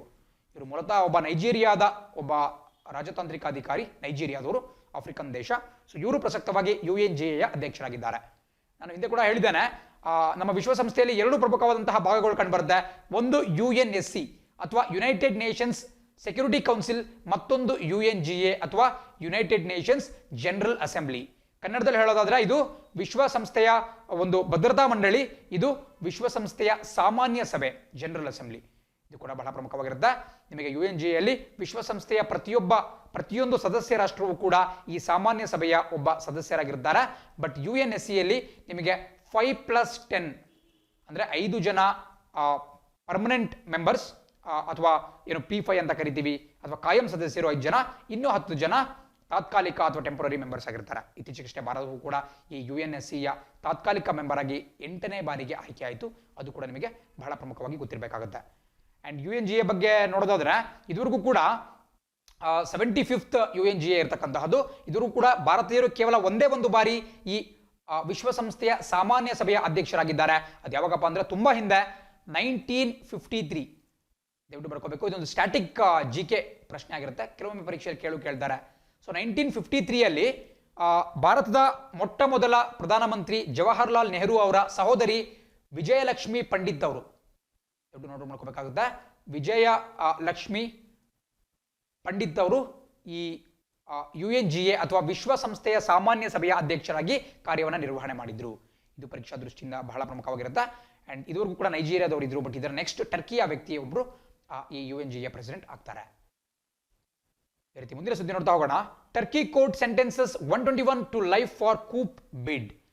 ನೋಡಿ, 2016ನೇ ಇಸ್ವಿಯಲ್ಲಿ ಒಂದು ಘಟನೆ ನಡೆದಿತ್ತು ಟರ್ಕಿ ದೇಶದಲ್ಲಿ. ನೀವು ಕೂಡ ರಿಕಾಲ್ ಮಾಡ್ಕೋಬಹುದು. ನೀವು ಆ ಟೈಮಲ್ಲಿ ನ್ಯೂಸ್ ಚಾನೆಲ್ಸ್ ನೋಡಿದ್ರಿ ಅಂತ ಹೇಳಿದ್ರೆ ಒಂದು ವಿಜುವಲ್ಸ್ ಅನ್ನ ಪದೇ ಪದೇ ಡಿಸ್ಪ್ಲೇ ಮಾಡಲಾಗ್ತಾ ಇತ್ತು. ಅದೇನಪ್ಪಾ ಅಂತ ಹೇಳಿದ್ರೆ ಟರ್ಕಿ ದೇಶದಲ್ಲಿದ್ದಂತಹ ಒಂದು ಪರ್ಟಿಕ್ಯುಲರ್ ಸೇನಾ ತುಕಡಿ, ಒಂದಷ್ಟು ಜನ ಸೇನಾ ಮುಖಂಡರು ಅಥವಾ ಮತ್ತೆ ಸೈನಿಕರು ಅಲ್ಲಿನ ಪ್ರಜಾಪ್ರಭುತ್ವದ ಮೂಲಕ ಆಯ್ಕೆಯಾಗಿದ್ದಂತಹ ಒಂದು ಸರ್ಕಾರ ಏನಿದೆ ನಿಮಗೆ ಕಾಣಿಸ್ತಾ ಇದೆ, ರೆಸೆಪ್ ತಯ್ಯಿಪ್ ಎರ್ಡೋಗನ್, ಪ್ರಸಕ್ತವಾಗಿ ಟರ್ಕಿ ದೇಶದ ರಾಷ್ಟ್ರಪತಿ ಅಥವಾ ಅಲ್ಲಿನ ಅಧ್ಯಕ್ಷ ಯಾರಪ್ಪ ಅಂತ ಹೇಳಿದ್ರೆ ರೆಸೆಪ್ ತಯ್ಯಿಪ್ ಎರ್ಡೋಗನ್. ಸೊ ಈ ಎರ್ಡೋಗನ್ ನೇತೃತ್ವದ ಸರ್ಕಾರದ ವಿರುದ್ಧ ಬಂಡೆದ್ಬಿಟ್ಟು ಒಂದು ಕ್ಷಿಪ್ರ ಸೇನಾ ಕ್ರಾಂತಿಯನ್ನ ಮಾಡ್ತಾರೆ. ಸೇನಾ ಕ್ರಾಂತಿಯನ್ನ ನಾವು ಕೂಪ್ ಅಂತ ಕೂಡ ಕರಿತೀವಿ, ಅಂದ್ರೆ ಒಂದು ರೆವಲ್ಯೂಷನ್ ಅಂತ ಹೇಳಿ. ಅಲ್ಲಿನ ಏನು ಸರ್ಕಾರ ಇರುತ್ತೆ ಅದನ್ನ ಬೀಳಿಸ್ಬಿಟ್ಟು ತಾವೇ ಒಂದು ಮಿಲಿಟರಿ ಆಡಳಿತವನ್ನ ಸ್ಥಾಪನೆ ಮಾಡಬೇಕು ಅಂತ ಹೇಳಿ. ಸೊ ಇಂತಹ ಒಂದು ಯೋಜನೆಗೆ ಅಲ್ಲಿನ ಕೆಲವು ಸೈನಿಕರು ಮುಂದಾಗಿರ್ತಾರೆ. ಬಟ್ ಅದನ್ನ ಅಲ್ಲಿನ ಸರ್ಕಾರ ಹತ್ತಿಕ್ಕುತ್ತೆ. ಅಂಡ್ ಹತ್ತಿಕ್ಕದ ಬಳಿಕ ಇಡೀ ದೇಶಾದ್ಯಂತ ಸಾಕಷ್ಟು ಸಾವಿರಾರು ಸಂಖ್ಯೆಯಲ್ಲಿ ಜನರನ್ನ ಅರೆಸ್ಟ್ ಮಾಡಲಾಗುತ್ತೆ. ಯಾರೆಲ್ಲ ಈ ಒಂದು ದಂಗೆಗೆ ಅಥವಾ ಈ ಒಂದು ಕ್ಷಿಪ್ರ ಕ್ರಾಂತಿಗೆ ಬೆಂಬಲವನ್ನು ಕೊಟ್ಟಿರ್ತಾರೆ ಅವರೆಲ್ಲರನ್ನು ಕೂಡ ಅರೆಸ್ಟ್ ಮಾಡಲಾಗಿರುತ್ತೆ. ಅದರಲ್ಲೂ ಕೂಡ ಪ್ರಮುಖವಾಗಿ ಅಲ್ಲಿ ಪಾಲ್ಗೊಂಡಿದ್ದಂತಹ ನಿಮಗೆ ಚಿತ್ರದಲ್ಲಿ ಕಾಣಿಸ್ತಾ ಇರುವಂತಹ ಸೈನಿಕರನ್ನು ಕೂಡ ಬಂಧನ ಮಾಡಲಾಗಿತ್ತು. ಅಂಡ್ ಈಗ ಟರ್ಕಿಯ ಒಂದು ನ್ಯಾಯಾಲಯ ಈ 121 ಜನ ಆರೋಪಿತ ಸೈನಿಕರನ್ನ ಜೀವಾವಧಿ ಶಿಕ್ಷೆಗೆ ಗುರಿಪಡಿಸುವುದಾಗಿ ಘೋಷಣೆಯನ್ನ ಮಾಡಿದೆ. ಸೊ ಯಾರು ದೇಶದ್ರೋಹದ ಆರೋಪವನ್ನು ಹೊತ್ತಿದ್ರು, ಯಾರು ಸರ್ಕಾರದ ವಿರುದ್ಧ ದಂಗೆಯನ್ನು ಮಾಡುವಂತಹ ಆರೋಪವನ್ನು ಹೊತ್ತಿದ್ರು, ಅವ್ರನ್ನ ಲೈಫ್ ಇಂಪ್ರಿಸನ್ಮೆಂಟ್ ಅಥವಾ ಜೀವಾವಧಿ ಶಿಕ್ಷೆಗೆ ಗುರಿಪಡಿಸಲಾಗ್ತಾ ಇದೆ. ಒಂದು ಮಾತ್ರ ಗಮನಿಸಬೇಕು, 2004ನೇ ಇಸ್ವಿಯಲ್ಲಿ ಈ ಟರ್ಕಿ ದೇಶ ಏನಿದೆ ಅವರು ಏನು ಈ ಡೆತ್ ಪೆನಾಲ್ಟಿ ಏನಿದೆ ಅಥವಾ ಗಲ್ಲು ಶಿಕ್ಷೆ ಏನಿದೆ ಅದನ್ನ ತೆಗೆದುಹಾಕಿದ್ರು, ಅಬಾಲಿಷ್ ಮಾಡಿದ್ರು. ಬಿಕಾಸ್ ನಿಮಗೆ ಮತ್ತೊಂದು ವಿಚಾರ ಗೊತ್ತಿರಬೇಕು, ಅದೇನಪ್ಪ ಅಂತ ಹೇಳಿದ್ರೆ ಬಹಳ ಹಿಂದಿನಿಂದನೂ 1980ರ ಕೊನೆಯಿಂದನೂ ಕೂಡ ಟರ್ಕಿ ದೇಶ ಯುರೋಪಿಯನ್ ಯೂನಿಯನ್, ನಾವೇನು EU ಕೇಳಿರ್ತೀವಿ, ಯುರೋಪಿಯನ್ ಯೂನಿಯನ್ಗೆ ಜಾಯ್ನ್ ಆಗಬೇಕು ಅಂತೇಳಿ ಒಂದು ಹೋರಾಟವನ್ನು ನಡೆಸ್ತಾ ಇದೆ, ಸಾಕಷ್ಟು ಪ್ರಯತ್ನವನ್ನು ಪಡ್ತಾ ಇದೆ. ಬಟ್ ಯುರೋಪಿಯನ್ನರು ಈ ಟರ್ಕಿ ದೇಶವನ್ನ ಯುರೋಪಿಯನ್ ಯೂನಿಯನ್ಗೆ ಇನ್ನೂ ಕೂಡ ಸೇರಿಸಿಕೊಂಡಿಲ್ಲ. ನಾನು ನೆಕ್ಸ್ಟ್ ಸ್ಲೈಡ್ನಲ್ಲಿ ನಿಮಗೆ ಟರ್ಕಿ ಮ್ಯಾಪನ್ನು ಕೂಡ ತೋರಿಸ್ತೀನಿ. ಟರ್ಕಿ ಏಷ್ಯಾ ಮತ್ತು ಯುರೋಪ್ ಎರಡೂ ಖಂಡಗಳಲ್ಲಿ ನಿಮಗೆ ಕಂಡು ಬರುತ್ತೆ. ಬಟ್ ಇದನ್ನು ಯುರೋಪಿಯನ್ ಯೂನಿಯನ್ಗೆ ಸೇರಿಸಬೇಕು ಅಂತೇಳಿ ಸಾಕಷ್ಟು ಪ್ರಯತ್ನಗಳು ನಡೀತಾ ಇದ್ದಾವೆ, ಬಟ್ ಇನ್ನೂ ಕೂಡ ಫಲ ಸಿಕ್ಕಿಲ್ಲ. ಬಟ್ 2004 ಏನಾಯ್ತಪ್ಪ ಅಂತ ಹೇಳಿದ್ರೆ ಈ ಯುರೋಪಿಯನ್ನರ ಓಲೈಸುವಂತಹ ಉದ್ದೇಶದಿಂದ ಟರ್ಕಿ ಅವರು ಈ ಡೆತ್ ಪೆನಾಲ್ಟಿ ಅಥವಾ ಗಲ್ಲು ಶಿಕ್ಷೆಯನ್ನು ನಿರ್ಬಂಧಿಸಿದ್ರು. ಸೊ ಹಾಗಾಗಿ ಈ ವ್ಯಕ್ತಿಗಳಿಗೆ ಈಗ ಗಲ್ಲು ಶಿಕ್ಷೆಯನ್ನು ಕೊಡಲಾಗ್ತಿಲ್ಲ, ಬದಲಾಗಿ ಜೀವಾವಧಿ ಶಿಕ್ಷೆಯನ್ನು ಕೊಡಲಾಗ್ತಾ ಇದೆ. ಸೊ ಇದು ಕೂಡ ಬಹಳ ಪ್ರಮುಖವಾಗಿರುತ್ತೆ. ನೀವು ಕೂಡ ಅದ್ರ ಬಗ್ಗೆ ಒಂದು ಐಡಿಯಾ ಇರಬೇಕಾಗುತ್ತೆ, ಯಾವ ರೀತಿ ಒಂದು ಪ್ರಜಾಪ್ರಭುತ್ವದ ಮೂಲಕ ಆಯ್ಕೆಯಾದಂತಹ ಸರ್ಕಾರದ ವಿರುದ್ಧ ಅಲ್ಲಿನ ಸೇನಾಪಡೆ ಬಂದಿದ್ದಿದೆ ಅಂತೇಳಿ. ನಮ್ಮ ನೆರೆಯ ದೇಶ ಪಾಕಿಸ್ತಾನದಲ್ಲಿ ಇದೇನು ಹೊಸದಲ್ಲ, ಪ್ರತಿಯೊಂದು ಪದೇ ಪದೇ ಅಲ್ಲಿನ ಸೇನೆ ಇಂತಹ ಒಂದು ಕ್ರಾಂತಿಗಳನ್ನ ಕೈಗೊಂಡ್ಬಿಟ್ಟು ಸರ್ಕಾರವನ್ನ ಬೀಳಿಸ್ಬಿಟ್ಟು ತಾನು ಅಧಿಕಾರಕ್ಕೆ ಬರ್ತಾ ಹೋಗುತ್ತೆ. ಸೊ ಇದು ಕೂಡ ನಿಮಗೆ ಗೊತ್ತಿರಬೇಕಾಗುತ್ತೆ. ಮುಂದಿನ ಒಂದು ಸ್ಲೈಡ್ನಲ್ಲಿ ನಿಮಗೆ ಅಲ್ಲಿನ ಮ್ಯಾಪ್ ಕಾಣಿಸ್ತಾ ಇದೆ.